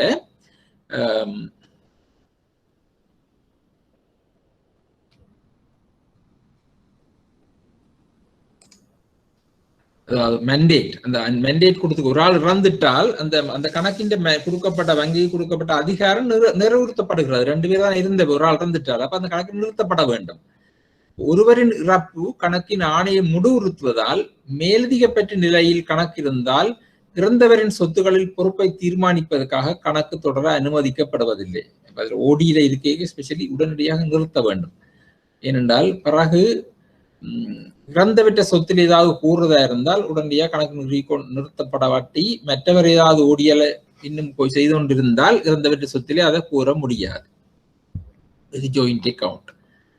ஒரு பங்குடைமை பார்ட்னர்ஷிப்ல ஒரு பங்காளர் இறப்பின் நிறுவனம் சார்பில் அவர் வரைந்த காசோலியை ஏனைய பங்காளர்களின் அனுமதியுடன் கொடுப்பனவு செய்யலாம். பார்ட்னர்ஸ்ல மற்ற பார்ட்னர்ஸும் அதை அக்செப்ட் பண்ணி கையெழுத்து வச்சா அந்த பேமெண்ட்ல செய்யலாம். பங்காளரின் இறப்பு ஆணையை முடிவுறுத்துறது, அதுலேயும் அந்த அத்தாரிட்டியை டெர்மினேட் பண்றது, முடிவுறுத்துது. பங்குடைமை அத்தாரிட்டி முடிவுறுது. அத்துடன் பங்குடைமையும் கலைகிறது. அந்த பங்குடைமை கலைக்கப்படுகிறது. ஆயினும் பிழைத்திருக்கும் பங்காளர்கள் பங்குடைமையை கலைக்கும் செயல்பாட்டினை செய்ய கணக்கில் உறுதிப்படுத்தப்பட்ட நிலுவையில் உள்ள காசோலைகளை செலுத்துவர். அவை அக்செப்ட் பண்ணி கொடுத்த செக்ஸை நல்ல பிசினஸ் நடத்தணும், அதை செய்யணும்னா அதை எல்லாரும் என்டோஸ் பண்ணி அதை பேமெண்ட்டை செய்ய சொல்லலாம். இறந்தவரின் சொத்துக்களில் பொறுப்புகளை நிலைநாட்ட பற்று நிலையில் உள்ள கணக்காயின் வங்கி கணக்கை உடனடியாக நிறுத்தணும். ஓடியா இருந்தால் ஒன்றுமில்லை, உடனடியாக இமீடியட்லி அக்கவுண்ட் ஸ்டாப் பண்ணப்பட வேண்டும். இதை விட இன்னொரு பொசிஷன் இருக்குது, ஒபிஷியல் கெப்பாசிட்டி. அனைவா பார்த்துருப்பீங்க, ஒரு கவர்மெண்ட் டிபார்ட்மெண்ட் ஒரு கம்பெனியோ என்னவோ ஒபிஷியல் கெப்பாசிட்டியில சைன் பண்ற ஒரு அக்கௌண்டன்ட் சைன் பண்றாரு, அல்ல டிரெக்டர் சைன் பண்ணிருப்பா. இதை உத்தியோக தகுதியில ஒரு காசல்ல கையொப்பப்பட்ட ஒருவர் இறந்தா அது எந்த தாக்கத்தையும் ஏற்படுத்தாது. ஏனென்றால் அவர் ஒரு கஸ்டமர் இல்லை, அவர் ஒபிஷியல் கெப்பாசிட்டியில சைன் பண்ற ஆள்.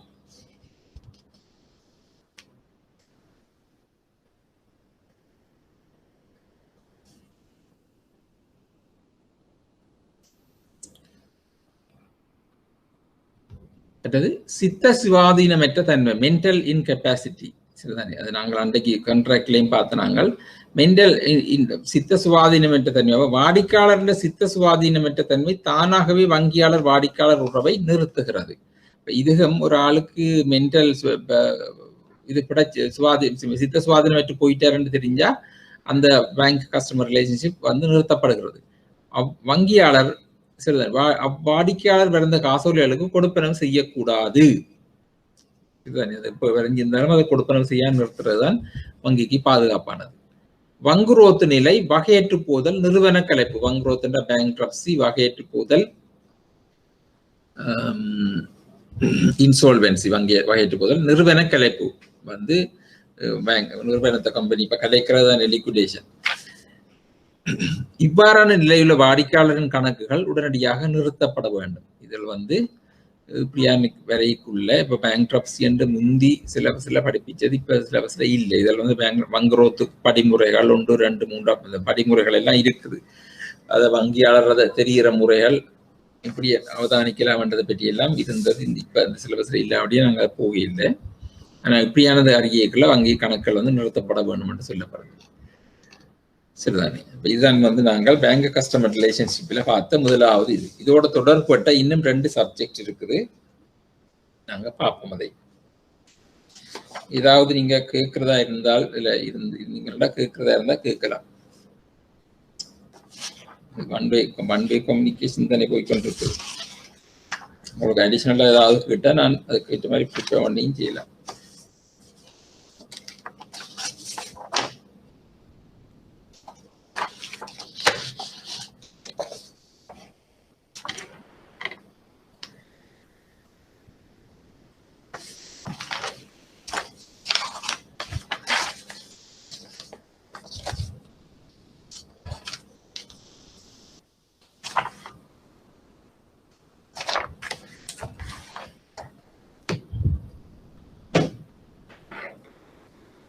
ஓகே, அடுத்தது இதோட ரிலேட்டட் தான்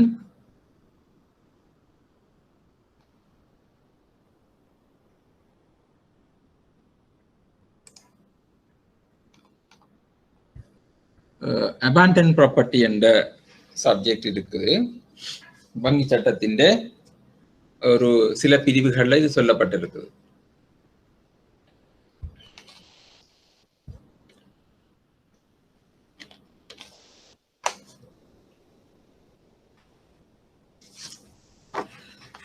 அபாண்டன் ப்ராப்பர்ட்டி என்று சொல்லிக்குள்ள கைவிடப்பட்ட சொத்து, அதாவது வாடிக்கையாளர் வந்து கைவிடப்பட்டதாக வங்கியால கருதப்படுகிறது. வாடிக்கையாளர் வந்து இந்த வங்கியில இருக்கிற தன்னுடைய சொத்து, அதாவது பணமோ அல்லது தன்னுடைய சொத்துக்கள் இருக்குது, அதில் வந்து கைவிட்டதாக கருதப்படுகிறது. அப்படி கைவிடப்படுற சொத்து உங்களுக்கு பார்த்திருப்பீங்கள், வங்கியில் வேலை செய்கிறார்கள் சாதாரணமாக தெரிந்த வகையில 10 வருஷமாக கணக்கில இந்த ஒரு ஆப்ரேஷன், அதாவது செயல்முறைகள் ஒன்றும் இல்லாமல் இருக்கிற கணக்கு, அல்லது அந்த 10 வருஷத்துக்குள்ள அவர் வந்து வங்கியோட எந்த தொடர்பும் இல்லாமல் ஒரு அக்னாலஜ்மெண்டோ பேலன்ஸ் இன்குவாரியோ இது ஒன்றும் செய்யாம இருப்பார். அப்படியான இருக்கிற கணக்குகள் வந்து பிறகு 10 வருஷத்துக்கு பிறகு அபாண்டன் ப்ராப்பர்ட்டியா என்று கன்சிடர் பண்ணப்பட்டு அது வந்து இந்த பேலன்ஸ் வந்து சென்ட்ரல் பேங்க்கு மாற்றப்படுது என்று சாதாரணமாக நீங்க பார்த்திருப்பீங்க. இப்போ வந்து கம்ப்யூட்டர் சிஸ்டத்துல எல்லா பிரான்ச்சும் இன்ஃபர்மேட்டிக் இது வந்து ஆட்டோமேட்டிக் ஒரு ப்ராசஸ்ல போகைக்குள்ள இது பற்றிய சாதாரண நாலேஜ் வந்து கூட இல்லாம இது ஒரு ஆட்டோமேட்டட் ப்ராசஸா போகுது.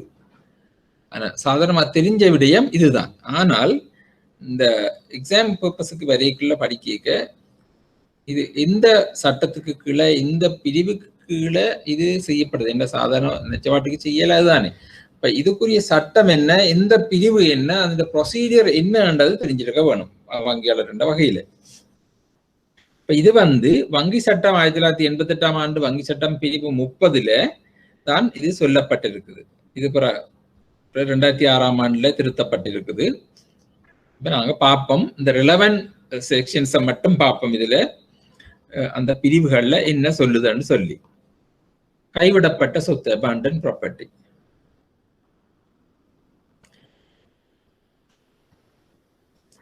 பிரிவு 72, அதாவது வங்கி சட்டம் 1980 அதுல பிரிவு 72 என்ன சொல்லப்படுதுண்டா, ஒன்று பிரிவு 63, 68. பிரிவு 63, 68 கீழே வருகிறது, அதை பார்ப்போம் அதுல என்ன சொல்லப்பட்டிருக்கு. குறிப்பிடப்பட்டுள்ள சரத்துக்களுடன் இந்த பிரிவின் 2 கீழே இருக்கு. உட்பிரிவில் அதாவது சப்செக்ஷன் குறிப்பிடப்பட்டுள்ள சரத்துக்கள் அத்தைய பொருட்களை கொண்ட உரிமம் பெற்ற வணிக வங்கியினால் லைசன்ஸ் கமர்ஷியல் பேங்க் மற்றும் உரிமம் பெற்ற வங்கியின் கரை கடந்த வங்கி சேவை ஆஃப்ஷோ யூனிட் அழகினால் கொண்ட பொருட்களை தவிர அவை கைவிடப்பட்டிருக்க வேண்டும் என கருதுதல் வேண்டும். திருப்பி பார்த்துக்கொள்ளுங்க. இதுல பிரிவு 63 மற்றும் 68 குறிப்பிடப்பட்ட, அதாவது பேங்கிங் ஆக்ட் செக்ஷன் 63 and 68 குறிப்பிடப்பட்டுள்ள இந்த சரத்துகளோட அதுலயும் வேற விடயங்கள் சொல்லி இருக்குது. அந்த அதுகளோட இந்த பிரிவின் 2 உட்பிரிவு குறிப்பிட்ட சரத்துக்கள் இங்க கீழே சொல்லப்பட்டிருக்கிறதும் வருகுதுன்னு சொல்லப்படுது. அந்த கொண்ட உரிமம் பெற்ற வணிக வங்கியினால் லைசன்ஸ் கமர்ஷியல் பேங்க் மற்றும் உரிமம் பெற்ற வங்கியின் கரை கடந்த அழகினால் கொண்ட பொருட்களை தேவை ஓப்சோ பேங்க்ல இருக்கிறத விட எக்ஸெப்ட், அதாவது ஓப்சோ பேங்கிங் அல்லது ஃபாரின் கரன்சி பேங்க் யூனிட்ல இருக்கிறது எக்ஸெப்ட்னு சொல்லப்படுது. உரிமம் கரை கடந்த வங்கி சேவை தவிர அவை கைவிடப்பட்டிருக்க வேண்டும் என கருதல் வேண்டும். அதாவது வாடிக்கையாளர் கைவிட்டுட்டே இருந்த உரிமையாளர் பின்வரும் சந்தர்ப்பத்துக்குள்ளிருப்பின், அதாவது வாடிக்கையாளர் இன்ன கண்டிஷன்ல இருக்கிறது, வைப்பு தேதிக்கு பின்னர் 10 வருடங்களுக்குள்ள இருப்பின், 10 வருஷத்து வாடிக்கையாளர் வந்து 10 வருஷத்துக்குள்ள ஒன்றும் இல்லை, அல்லது பங்குகள் அல்லது பிற நலன்களை இன்ட்ரெஸ்ட் நலன்கள் சொல்ற இன்ட்ரெஸ்ட் வாங்குதலின் பொருட்டு பணத்தை கொடுப்பனவு செய்தல், ஒரு ஷேர்ஸோ இன்னும் வேண்டதுக்கு ஒரு இன்வெஸ்ட் பண்றதுக்கு பணத்தை கொடுப்பனவு செய்தல் அப்படியே இருக்குது. அல்லது கருவிகளை வாங்குதல், இன்ஸ்ட்ருமெண்ட் ஏதோ இன்ஸ்ட்ருமெண்ட்டுக்கு பேங்கில ஒரு ஒரு ஃபினான்சியல் இன்ஸ்ட்ருமெண்ட்டை வாங்குறதுக்கு பணத்தை கொடுத்து போட்டு வேண்டும் இல்லை அப்படி இருக்குது. அல்லது ஒரு நம்பகத்திறனில் ஃபியூடிஷரி கெப்பாசிட்டி வைத்திருக்கும் நிதிகள் அத்தகைய திகதியில் செலுத்தப்பட வேண்டியதாகுதல் அல்லது விநியோகிக்கப்பட தகுதியாகுதல் அல்லது பாதுகாப்பான வைப்பு பெட்டி வாடகைக்கு விடப்பட்டுள்ள காலம் காலாவதி ஆகுதல். பாதுகாப்பான வைப்பு பெட்டி என்ற சேஃப்டி டிபாசிட் லோக்கர், அதுக்கு கொடுக்கப்பட்ட காலம் காலாவதி ஆகுதல், எக்ஸ்பைரி ஆகுது. இவை ஏதாவதாக இருக்கலாம். அப்ப இந்த கண்டிஷன்ஸ் வந்து சொல்லப்படுது. அபாண்டன் ப்ராப்பர்ட்டி என்று கருதப்படுறதுக்கு வைப்பு தேதிக்கு பின்னர் 10 வருடங்கள் அல்லது பங்குகள் அல்லது பிற நிலங்களை வாங்குதலுக்கு பொருட்டு பணத்தை கொடுப்பனவு செய்து 10 வருஷமா இருக்குது, அல்லது கருவிகளை வாங்குதல் இன்ஸ்ட்ருமெண்ட், அல்லது நம்பகத்திறனில் வைத்திருக்கும் நிதிகள் அத்தகுதியில் செலுத்தப்பட வேண்டியதாகுதல் அல்லது விநியோகிக்கப்பட தகுதியாக டெலிவரி அல்லது பாதுகாப்பான வைப்பு பெட்டி வாடகைக்கு விடப்பட்டுள்ள காலம் காலாவதியாக இவை ஏதாவதாக இருக்கலாம். இது வந்து சட்டத்திலே அப்படியே நான் உங்களுக்கு டிரான்ஸ்லேட் பண்ணி கொஞ்சம் சிம்பிளிஃபை பண்ணி தந்திருக்கேன். ரைட். இந்த செக்ஷன்ல பிரிவு ஆனாவில் என்ன சொல்லுது? இந்த 2 உட்பிரிவின் பந்திகளில் ஆனா மற்றும் ஆவண்ணாவில் பதியப்பட்ட சரத்துகளின் மீது வட்டி அல்லது பங்கிலாபங்களை வரவு வைப்பிற்காக சேமிப்பு கையேட்டினை அல்லது வேறு ஈடுகளை சமர்ப்பிக்காதிருத்தல் அல்லது வைப்புகளையோ நிதிகளையோ அதிகரிக்கவோ அல்லது குறைக்கவோ செய்யாதிருத்தல். நான் முதல் கதைச்சு நான் தானே பார்க்க முதல் என்ன, அதாவது இந்த பாஸ்புக்கை வந்து பேங்கில வந்து அப்டேட் பண்ண கொடுக்காம இருக்கிறது. சரிதானே? ஒன்று அப்டேட் பண்ண கொடுக்காம இருக்கிறது. எதுக்கு? பேங்க் இன்ட்ரெஸ்ட் அல்லது அந்த டிவிடெண்டோ ஏதோ ஒன்றை பதிகிறதுக்காண்டி பாஸ்புக்கை அப்டேட் பண்ண கொடுக்காம இருக்கிறது, அல்லது அந்த அக்கௌண்ட்ல டிபாசிட் பண்ணாமலோ அல்லது வித்ட்ரோ பண்ணாமலோ இருக்கிறது. இருந்தால் அது கைவிடப்பட்ட சொத்தாக கருதப்படும். எத்தனை? 10 வருஷத்துக்கு. அதுதான் சொல்லுது. இந்த 2 பிரிவு உட்பிரியும் பந்திகளில் ஆனா மற்றும் ஆவணா பதியப்பட்ட சரத்துகள் மீது வட்டி அல்லது பங்கிலாபங்களை வைப்பதற்காக சேமிப்பு கையேட்டினை அல்லது வேறு ஈடுகளை சமர்ப்பிக்காதிருத்தல் அல்லது வைப்புகளையோ நிதிகளையோ அதிகரிக்கவோ அல்லது குறைக்கவோ செய்யாதிருத்தல். இதுல வந்து டிபாசிட் விட்ரோல்னு சொல்லாமல் இந்த லோவில் சொல்லப்படுது இப்படித்தான், நாட் இன்க்ரீஸ்டோ டிக்ரீஸ். ஆவண்ணா முதல் தொகை பிரின்சிபல் அல்லது ஏற்றுக்கொள்ளப்பட்ட முதல் தொகை அல்லது தகுதி நிலையில் வைத்திருக்கின்ற ஃபியூடிஷரி டிபாசிட் நிதிகள் சார்பான வருமான கொடுப்பனவு அதிகரிக்கவோ அல்லது குறையாமலோ இருக்கிறது. அதே போலதான் அத்தகைய பொருட்கள் தொடர்பாக உரிமம் பெற்ற வணிக வங்கியுடன் எந்த கடித போக்குவரத்தும் இல்லாமல் இருத்தல். அப்ப இந்த டிபாசிட்டோ அல்லது இதோட தொடர்பாக இந்த வங்கியோட எந்தவித தொடர்பும் கடித போக்குவரத்தும் இல்லாமலும் இருக்கிறது. உரிமம் பெற்ற வணிக வங்கியால் அவை தொடர்பான குறிப்பாணையில் சான்றுகளாக சரத்துகள் மீது வேறு விதமாக ஆர்வம் குறிப்பிடப்படவில்லை. இதுல வந்து அந்த தொடர்பான அக்கௌண்டோ தொடர்பாக மெமரண்டம் வங்கின்ற சிஸ்டத்திலோ என்னதிலோ ஒரு நோட் ஒன்றும் போட இல்லை. தொடர்பாக வேற இன்ட்ரெஸ்டோ ஏதோ ஒன்றும் வங்கியால குறிப்பிடப்பட இல்லை என்று சொல்லப்படுது. நேரம் அது ஒரு செக்யூரிட்டியாக அல்லது வேறு ஏதோ ஒன்றோ அப்படி ஒன்றும் இல்லாம இருக்கிறது. இந்த 4 கண்டிஷன் சொல்லப்படுகிறது. இந்த டிபாசிட்டுக்கு வந்து பாஸ்புக் கொண்டு அப்டேட் பண்ணாம இருக்கிறது, அந்த இண்டஸ்ட்ரியல் டிவிடெண்ட்ஸுக்கு இருக்கு, அல்லது டிபாசிட் பண்ணாமலோ வித்ட்ரோ பண்ணாம இருக்கிறது, மற்றது முதல் தொகை ஏற்றுக்கொள்ளப்பட்ட முதல் தொகை அல்லது தகுதி நிலையில் இருக்கும் நிதிகள் சார்பான வருமான கொடுப்பனவு அதிகரிக்கவோ அல்லது குறையாம இருக்கிறது, மற்றது இந்த பொருட்கள் தொடர்பாக வங்கியோட எந்த தொடர்பும் இல்லாமல் இருக்கிறது, கடித தொடர்பு இல்லாமல் இருக்கிறது, மற்றது வங்கியின் மெமரண்டத்திலே அதை பற்றி எந்த ஒரு அதுக்கு ஒரு ஒரு குறிப்பா ஒன்றும் இல்லாம இருக்கிறது. இந்த ஒரு இன்ட்ரெஸ்டும் அதுல இல்லை வங்கியில. சில நேரம் அது ஒரு செக்யூரிட்டியா இருக்கிறதோ அல்லது ஏதோ பிளாக் பண்ணி தேவைக்கு இருக்கு அப்படி ஒரு இல்லாம இருக்கிறது. இருந்தா இந்த விடயங்கள் இருந்து அது வந்து கைவிடப்பட சொத்தாக கருதப்படும். பிரிவு 2ல குறிப்பிட்டுள்ளவாறு சரத்துக்கள் பின்வருமாறு. இப்படி சொல்லப்படுறது என்னென்ன விடயங்கள் வந்து கைவிடப்பட்ட சொத்தாக கருதப்படுகிறது என்று பார்த்தோம்டா, இலங்கையில் சட்டபூர்வமான கட்டணங்கள் நீங்களாக ஏதேனும் வட்டி அல்லது பங்கிலாபத்துடன் இலங்கையில் உரிமம் பெற்ற வணிக வங்கியுடன் செய்யப்பட்ட ஏதேனும் பொது வைப்பு என்று பொதுவாக சொல்லணும். பொது வைப்புன்றதுக்குள்ள என்ன வருகிறது கேள்வி என்றா, கரண்ட் அக்கௌண்ட்ல இருக்கிற பேலன்ஸ், டிமாண்ட் டிபாசிட், சேவிங்ஸ் அல்லது முதிர்ச்சி பெற்ற கால வைப்பு. இப்ப இதுல வந்து அந்த ஆபிஷியல் லெவல்ல உள்ள சார்ஜஸை வந்து நீங்களாக சார்ஜஸ் இருக்கலாம், வட்டி அல்லது வங்கி லாபத்துடன் இலங்கையில் உருவம் பெற்ற வணிகர்கள் செய்யப்பட்ட இதனும் பொது வைப்பு. அப்போ current account deposit, savings of fixed deposit. ஏதேனும் சட்டபூர்வமான கட்டணங்கள் நீங்களாக ஏதேனும் வட்டி அல்லது வங்கி லாபத்துடன் உரிமம் பெற்ற வர்த்தக வங்கி ஒன்றில் பங்குகள், ஷேர்ஸ் அல்லது ஏனைய நலன்களின் கொள்வனவுக்கு இலங்கையில் செலுத்தப்பட்ட ஏதேனும் நிதிகள், ஏதாவது ஷேர்ஸுக்கு போடப்பட்ட காசு அல்லது வேறு ஏதோ இன்ட்ரெஸ்டுக்காண்டி இலங்கையில் செலுத்தப்பட்ட நிதிகள். உரிமம் பெற்ற வணிக வங்கி நேரடியாக பொறுப்பேற்றுக் கொண்ட காசோலைகள் அல்லது எழுதப்பட்ட கருவிகளில் செலுத்தப்பட வேண்டிய ஏதேனும் தொகை. எழுதப்பட்ட கருவிகளில் இப்போ உதாரணம் பே ஓட்டுற புரியுதா இருக்கு, ஏதாவது செலுத்தாம இருந்தால் அன்கிளைம்டா இருக்கும், அதில் கொடுக்கணும். மற்றொரு நபரின் நலனுக்காக நம்பகத்திறனில் வைத்திருக்கும் ஏதேனும் புலனாக முடியாத தனிப்பட்ட சொத்து மற்றும் அதன் மீது ஏதேனும் வருமானம் அல்லது வட்டி. இந்த ஃபியூடிசரி டிபாசிட் இன்னொரு ஆளுடைய இன்ட்ரெஸ்டுக்காண்டி வச்சிருக்கிற ஒரு சொத்து அல்லது அதுல வார வருமானம் அல்லது வட்டி என்று சொல்லப்படுகிறது. குத்தகை காலம் முடிவடைந்த மற்றும் குத்தகைதாரர் லெஸ்ஸி கடைசியாக அறிந்த முகவரிக்கு பதிவு தபால் மூலம் அனுப்பிய அறிவிப்பு மற்றும் குத்தகைதாரர் 3 ஆண்டுகளுக்குள் அதற்கு பதிலளிக்க தவறியதற்கான ஒரு பாதுகாப்பு வைப்பு பட்டியின் இந்த உள்ளடக்கங்களை 3 வருஷத்துக்கு ரெண்டில் பே பண்ணாம இருக்கிற ஒரு சேஃப் டிபாசிட் லோக்கர், அந்த லோக்கர்ல இருக்கிற உள்ளடக்கங்கள் வந்து கைவிடப்பட்ட சொத்தாக கருதப்பட்டு மத்திய வங்கிக்கு மாற்றப்படும். சரிதானே? இப்ப அந்த நேரத்துல வங்கி வந்து என்ன செய்யும், பழமையாக ஒரு வருஷம் ரெண்ட் கட்டாட்டி அறிவிச்சு கொண்டு இருக்கும், பதிவு தவாலே அனுப்ப வேணும். அப்படி அனுப்பிக்க 3 வருஷமும் அனுப்பி எந்த ஒரு மறுமொழியும் பதிலளிக்க தவறியதுக்கான ஒரு பாதுகாப்பின் உள்ள உள்ளடக்கங்கள் இவை வந்து கைவிடப்பட்ட சொத்துக்கள். சரிதானே?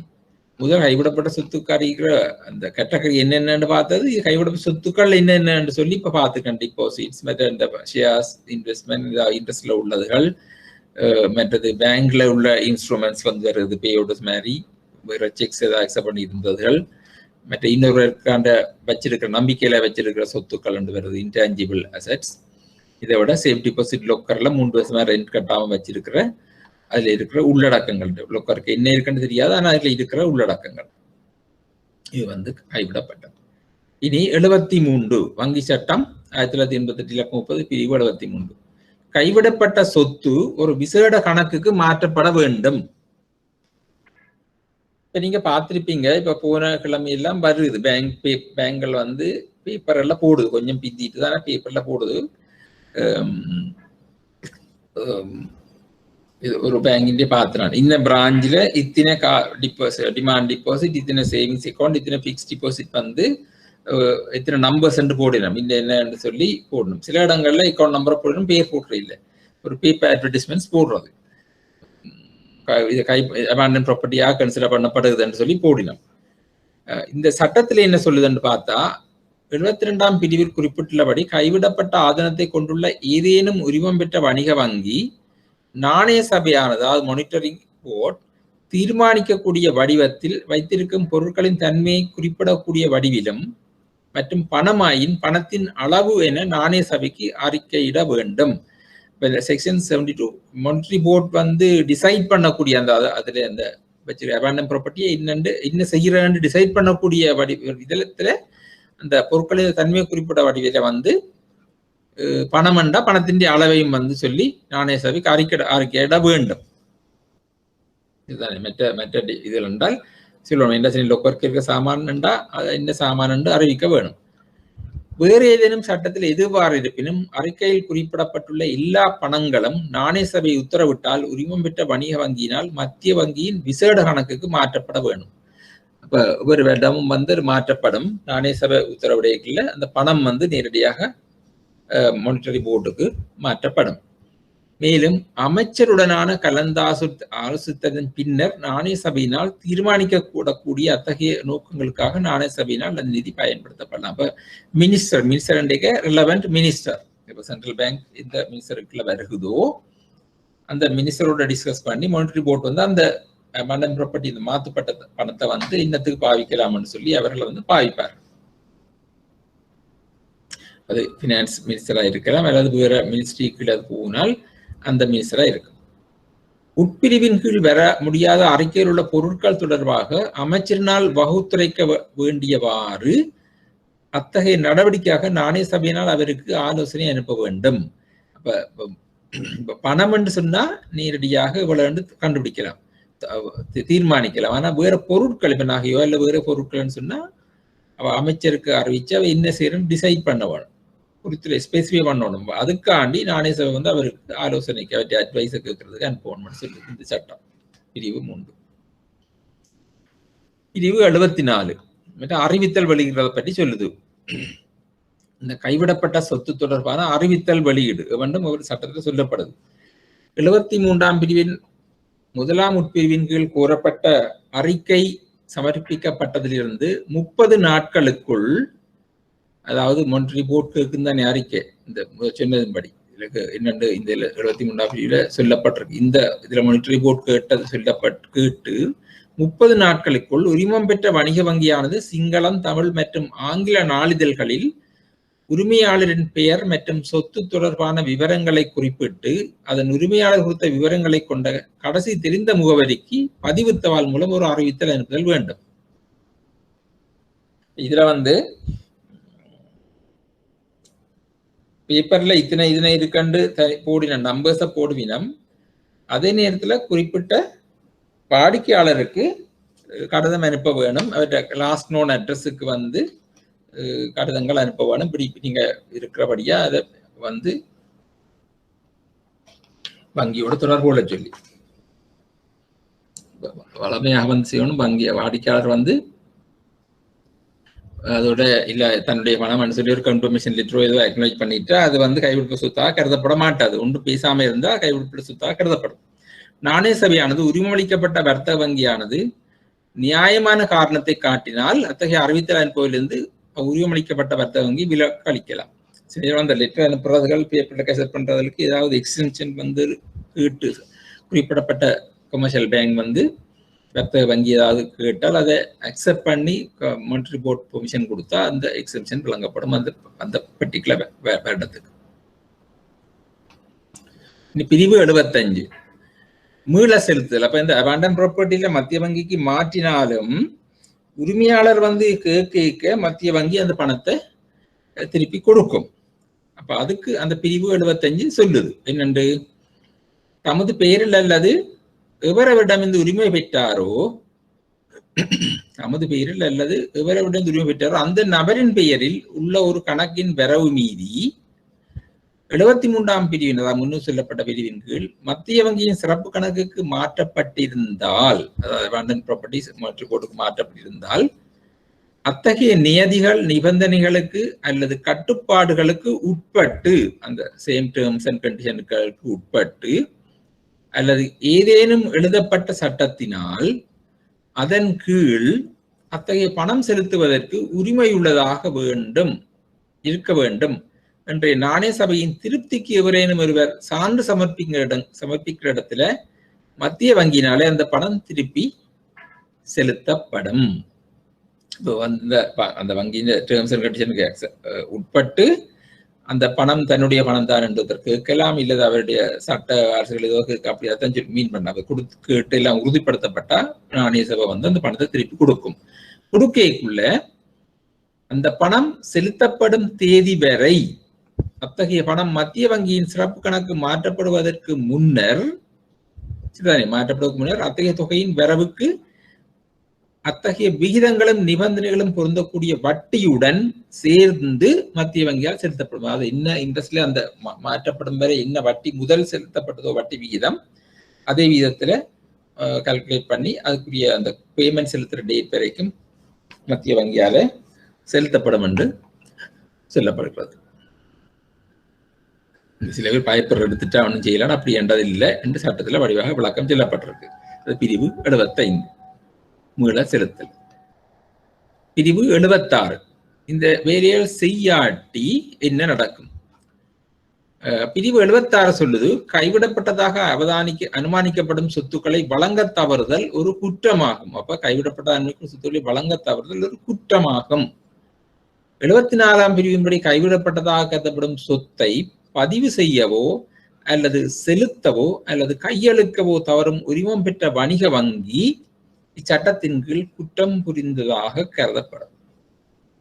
இதுதானே. அப்ப இந்த அபேண்டன் ப்ராப்பர்ட்டி சட்ட அந்த பிரிவுகளின்படி அதை பதிவு செய்யவோ மானிட்டரி போர்ட்ல அல்லது மானிட்டரி போர்ட்டுக்கு மாற்றவோ செலுத்தவோ தவற வணிக வங்கி சட்டத்தின் கீழ் குற்றம் புரிந்ததாக கருதப்படும். அது பிரிவு 76 சொல்லுது.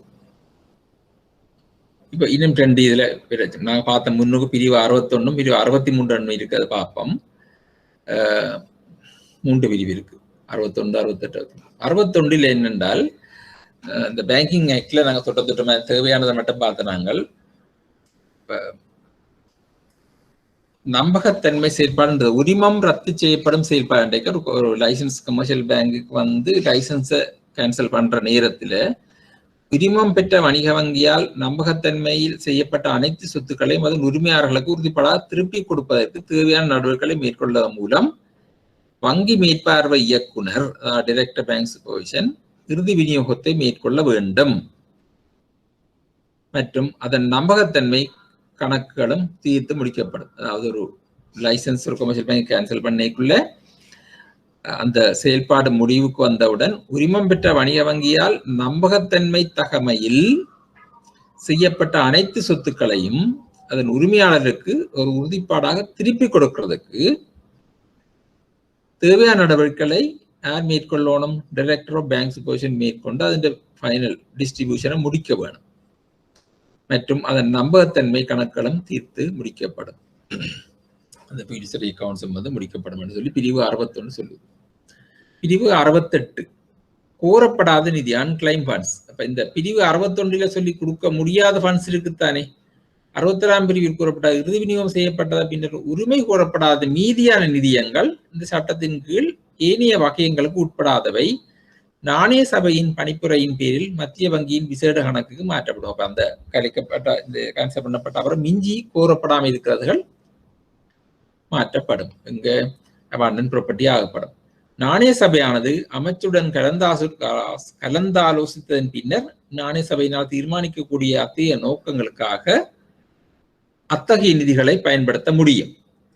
61ஆம் பிரிவின் கீழ் இறுதி விநியோகம் செய்யப்பட்ட தேதிக்கு 10 வருடங்களுக்குள் உரிமையாளர் இல்லாத பட்சத்தில் சட்டத்தின் பகுதி 9 பிரகாரம் நிதிகள் கைவிடப்பட்ட சொத்தாகும். பிரிவு 72 இந்த பிரிவின் கீழ் அவர்கள் மாற்ற பெற்ற காலத்திலிருந்து அத்தகைய நிதிகள் தொடர்பாக பொருந்தும். இது அந்த மிச்சமா இருக்கிறது வருகிறதுன்னு சொல்லப்படுறது. அப்ப இதுல இனி கடைசியாக இந்த அபாண்டன்ல safe deposit locker. Safe deposit locker பிரிவு 63 அதை பற்றி சொல்லுது. சேஃப் டிபாசிட் லோக்கர்ல எப்படி நாங்கள் பார்க்கறது என்று பார்த்தோம். முதல் 3 வருஷத்துக்கு ரெண்ட் கட்டாம இருந்து பேங்க் அறிவிச்சாலும் அதை பேசாம கணக்கெடுக்காம இருந்தால் அது அதுல இருக்கிற உள்ளடக்கங்கள் கைவிடப்பட்ட சொத்தாக கருதப்பட்டு மானிட்டரி போர்டு கொடுக்கணும். குறிப்பிடப்பட்ட திகதிக்கு முன்னர் உள்ளடக்கங்கள் மீளப்படாத ஏதேனும் உள்ள பாதுகாப்பு வைப்பு பெட்டி வங்கி மேற்பார்வை இயக்குனரால் பரிந்துரைக்கப்பட்ட முறையில் திறக்கப்படலாம். அந்த லோக்கர்ல இருக்கிறத திறக்கிறேன்னு சொன்னா ஒரு ப்ரொசீஜர் இருக்குது. பேங்க்ல வளமையாக ஒரு ப்ரொசீஜர் ஒன்று இருக்குது. வங்கி மேற்பார்வையினால பரிந்துரைக்கப்பட்ட முறையில் டைரக்டர் பேங்க் சூப்பர்விஷன் ஒரு இன்செக்ட் திறக்கலாம். திறக்க தனியாக திறக்க இல்லை, அதுக்கு சில முறைகள் இருக்கு. 2 பேங்க் ஆஃபீஸர்ஸ் 2 விட்னஸ் எல்லாம் போட்டு திறந்து லிஸ்ட் பண்ணணும். திறந்து லிஸ்ட் பண்ணி எடுத்து சீல் பண்ணி வச்சு எல்லாம் செய்யறது. உரிமம் பெற்ற வணிக வங்கி உரிமை கூறப்படாத உள்ளடக்கங்கள் மற்றும் சொத்து எதுவும் இருப்பின் அதனை பெய்லி என்ற வகையில் வைத்திருக்கலாம். அத்துடன் நாணய சபையின் பணிப்புரையின் பேரில் அனைத்து நிதிகளும் மத்திய வங்கியின் விசேட கணக்குக்கு மாற்றப்படல் வேண்டும். பணம் இல்லாத ஏனைய வேறு பொருட்கள், இப்ப பணமா இருந்தா பிரச்சனை இல்லை, அதை நாணய சபைக்கு மாற்றி விடலாம்.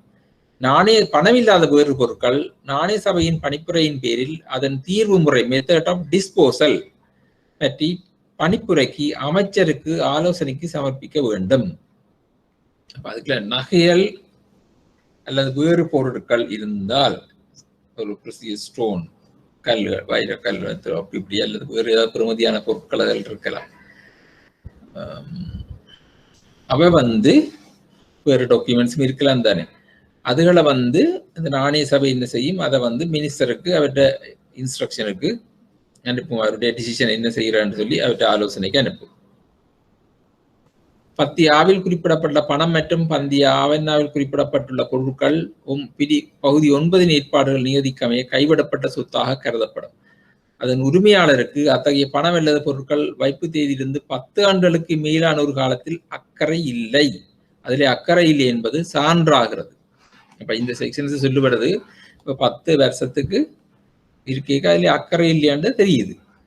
72ஆம் பிரிவின் ஏற்பாடுகள் அவை மாற்றப்பட்ட கதியிலிருந்து அத்திய பொருட்பாடுகளை பொறுத்து பொருந்தும். இதுதான் வந்து அபேண்டன் ப்ராப்பர்ட்டி. அபேண்டன் ப்ராப்பர்ட்டி சாதாரணமாக தெரிஞ்சாலும் அதன் சட்டப்பிரிவுகளை பற்றி தெரிய வேணும். இந்த ஒரு ப்ரொஃபஷனல் பேங்கர்ஸ் இது தெரிஞ்சிருக்க வேணும். இதுதான் இது ஒன்று. வங்கியியல் சட்டம் 1988-30 கீழே வார ஒரு பிரிவு.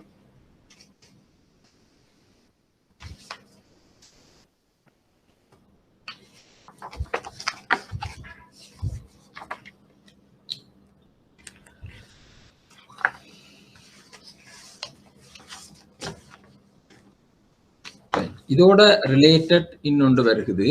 ஆனா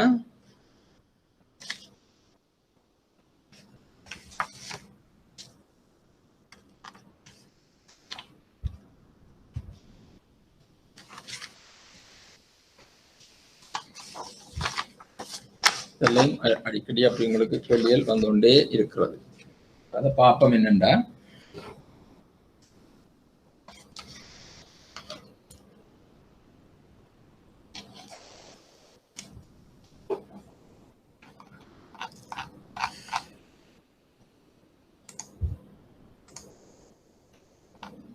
Monetary Law Act number 58 of 1949.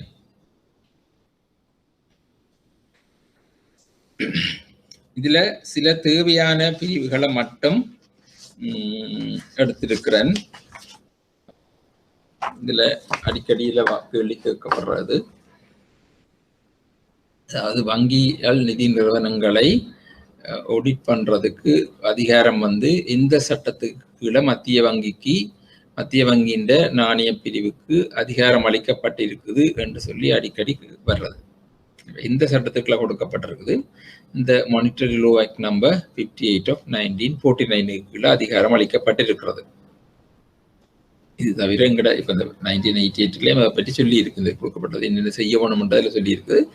இந்த சட்டத்துக்குள்ள மத்திய வங்கி அதிகாரம் அளிக்கிற இந்த ஆடிட் பண்ற அதிகாரங்கள் எல்லாம் சொல்லப்பட்டிருக்குது. இதுல பாப்போம். இப்போ இன்றைக்கு இன்னொரு ஹாஃப் முடியாட்டி அடுத்த கிழமையும் இதுல மிகுதி பகுதியை கண்டினியூ பண்ணிக்கொண்டு அடுத்த சப்ஜெக்ட் அடுத்தெல்லாம் போவோம். ഇതിന്റെ അടുത്ത മിகுதி இதே கஸ்டமர் பேங்க் கஸ்டமர் ரிலேஷன்ஷிப்போட சேர்ந்த விஷயங்களை இந்த முடிச்சு கொண்டுதான் அடுத்து வந்து நெகோஷியபிள் இன்ஸ்ட்ருமெண்ட்ஸுக்கு போகணும்.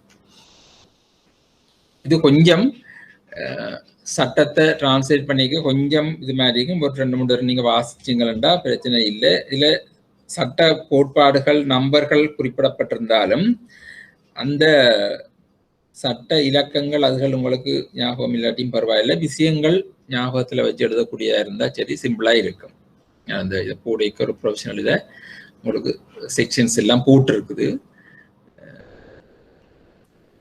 நீங்க இந்த சப்ஜெக்ட் தெரிஞ்சுண்டாலும் சரி செக்ஷன் ஞாபகம் வச்சுக்கொண்டு தானே எல்லாம். It's okay, right. இப்ப பாப்போம்.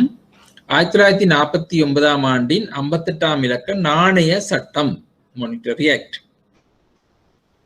1949ஆம் ஆண்டின் நாணய சட்டம் வந்து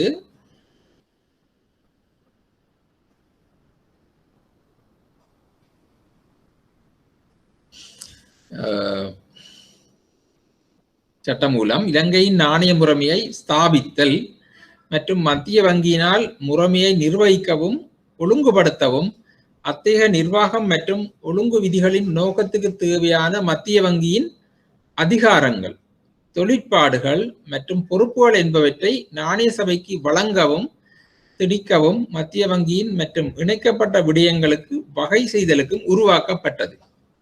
இந்த 1949ஆம் ஆண்டின் 58ஆம் இலக்க நாணய சட்டம் வந்து ஏன் உருவாக்கப்பட்ட என்று பார்த்தால், இந்த மத்திய வங்கியினால நாணய முறையை ஸ்தாபித்தல், மற்றது இந்த முறையை நிர்வகிக்கிறதுக்கும் ஒழுங்குபடுத்தவும் மத்திய நிர்வாகம் மற்றும் ஒழுங்குவிதல் நோக்கத்துக்கு தேவையான மத்திய வங்கியின் அதிகாரங்கள், அத்தாரிட்டி அதுகள், மற்றது ஃபங்க்ஷனாலிட்டிஸ், மற்றது பொறுப்புகள், ஒப்ளிகேஷன்ஸ் அண்ட் நாணய சபைக்கு வழங்குறது அந்த அந்த தேவைப்பட்ட அதிகாரங்களை மானிட்டரி போர்டுக்கு வழங்குறதுக்கு மத்திய வங்கியின் விடயங்களுக்கு இணைக்கப்பட்ட விடயங்களுக்கு வகை செய்தலுக்காண்டி இந்த சட்டம் கொண்டு வரப்பட்டிருக்கு.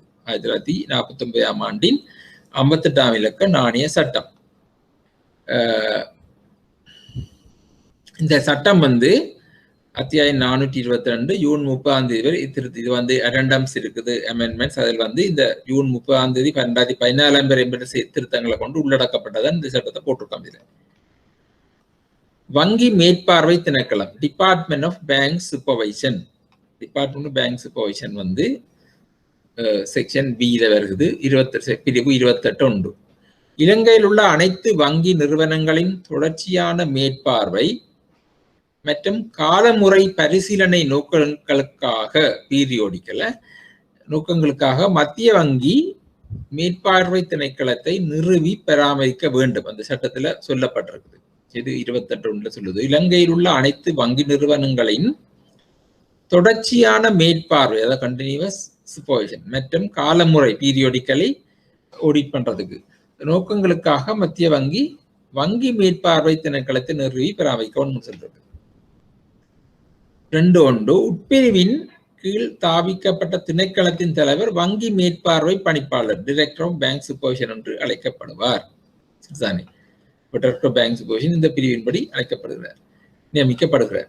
இலங்கையில் உள்ள ஒவ்வொரு வணிக வங்கியும் குறைந்தது ஒரு முறையாவது ஒவ்வொரு ஆய்வு கால பகுதியிலும் ஈச் எக்ஸாமினேஷன் பீரியட் வங்கி மேற்பார்வை பணிப்பாளர் தனது திணைக்களத்தினால் ஆய்வு செய்யும் பொருட்டு அல்லது ஆய்வாளர் எக்ஸாமினர் ஆய்வு செய்யப்பட வேண்டும். மேலும் ஆளுநரால், ஆளுநர் சென்ட்ரல் பேங்க் கவர்னர் கேட்டுக்கொள்ளப்படும் போது குறித்த வங்கி தொடர்பாக அத்தகைய மேலதிக பரிசோதனைகளை மேற்கொள்ளுதல் வேண்டும். ஒவ்வொரு ரிவ்யூ பீரியட் இருக்கும். அநேகமாக ஒரு வருஷத்துக்கு ஒருக்கா இந்த பேங்க் சூப்பர்விஷன் நடக்கிறது.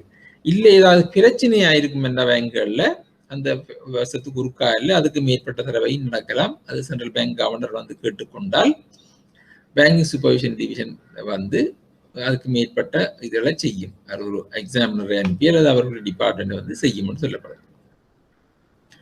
வணிக வங்கிகள் தவிர ஏதேனும் வங்கி நிறுவனங்களின் புத்தகங்கள் மற்றும் கணக்குகளின் பரிசீலனைகள் அல்லது குறித்துரைக்கப்பட்ட வங்கியல் நிறுவனங்களை பேங்கிங் இன்ஸ்டிடியூஷன்ஸ் நாணய சபையினால் விதித்துரைக்கப்பட்டால் பரிசீலிக்கப்பட வேண்டும். இதுல கொமர்ஷியல் பேங்க்ஸ் என்றதுல வேற ஏதாவது நிதி நிறுவனங்கள், பேங்கிங் இன்ஸ்டிடியூஷன்ஸ், வேற ஏதாவது வங்கி நிறுவனங்களின் புக்ஸ் அண்ட் அக்கவுண்ட்ஸ் பரிசீலனைகள் அது குறித்திருக்கப்பட்ட வங்கியல் நிறுவனங்களை நாணய சபையினால் விதிக்கப்பட்ட மானிட்டரி போர்ட் அதை ரெக்கமெண்ட் பண்ணா அது ஆடிட் பண்ணப்பட வேண்டும். இந்த பிரிவின் கீழ் ஒவ்வொரு பரிசோதனையின் பெறுபவர்கள் பற்றிய அறிக்கையானது வங்கி மேற்பார்வை பணிப்பாளரால் ஆளுநரிடம் சமர்ப்பிக்க வேண்டும். ப்ரொசீஜர் மெத்தட் தான் சொல்லப்படுது. சோட்டின் மூலமா உங்களுக்கு போட்டிருக்கேன்.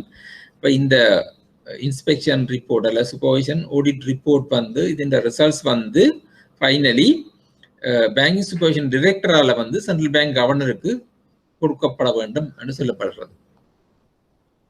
வளமையாக அப்படித்தான் ஒரு பேங்க் இன்டர்னல் ஆடிட் செய்யல இந்த ஆடிட் ரிப்போர்ட் எக்ஸிக்யூட்டிவ் சம்மரி என்று சொல்லி அந்த குறிப்பிட்ட வங்கியின் உயர்விடம், அதாவது போர்ட் ஆஃப் டைரக்டர்ஸுக்கு எக்ஸிக்யூட்டிவ் சம்மரி சமர்ப்பிக்க வேணும். அதுபோலத்தான் இதுலையும் வருகிறது, கவர்னருக்கு சமர்ப்பிக்க வேணும். வங்கி மேற்பார்வை பணிப்பாளருக்கு அல்லது அவரது திணைக்களத்தின் ஏதேனும் பரிசோதகருக்கு இது சட்டபூர்வமாக இருக்கும். வங்கி மேற்பார்வை பணிப்பாளருக்கு அல்லது அவர் திணைக்களத்தின் ஏதேனும் பரிசோதனைக்கு சட்டபூர்வமாக இருக்கும். எந்த ஒரு வங்கி நிறுவனத்தின் பணிப்பாளர், உத்தியோகத்தர் அல்லது ஊழியருக்கும் சத்திய பிரமாண கட்டளை சட்டத்தின்படி சத்திய பிரமாணங்களை அல்லது சத்திய பிரமாணங்களை வழங்குதல்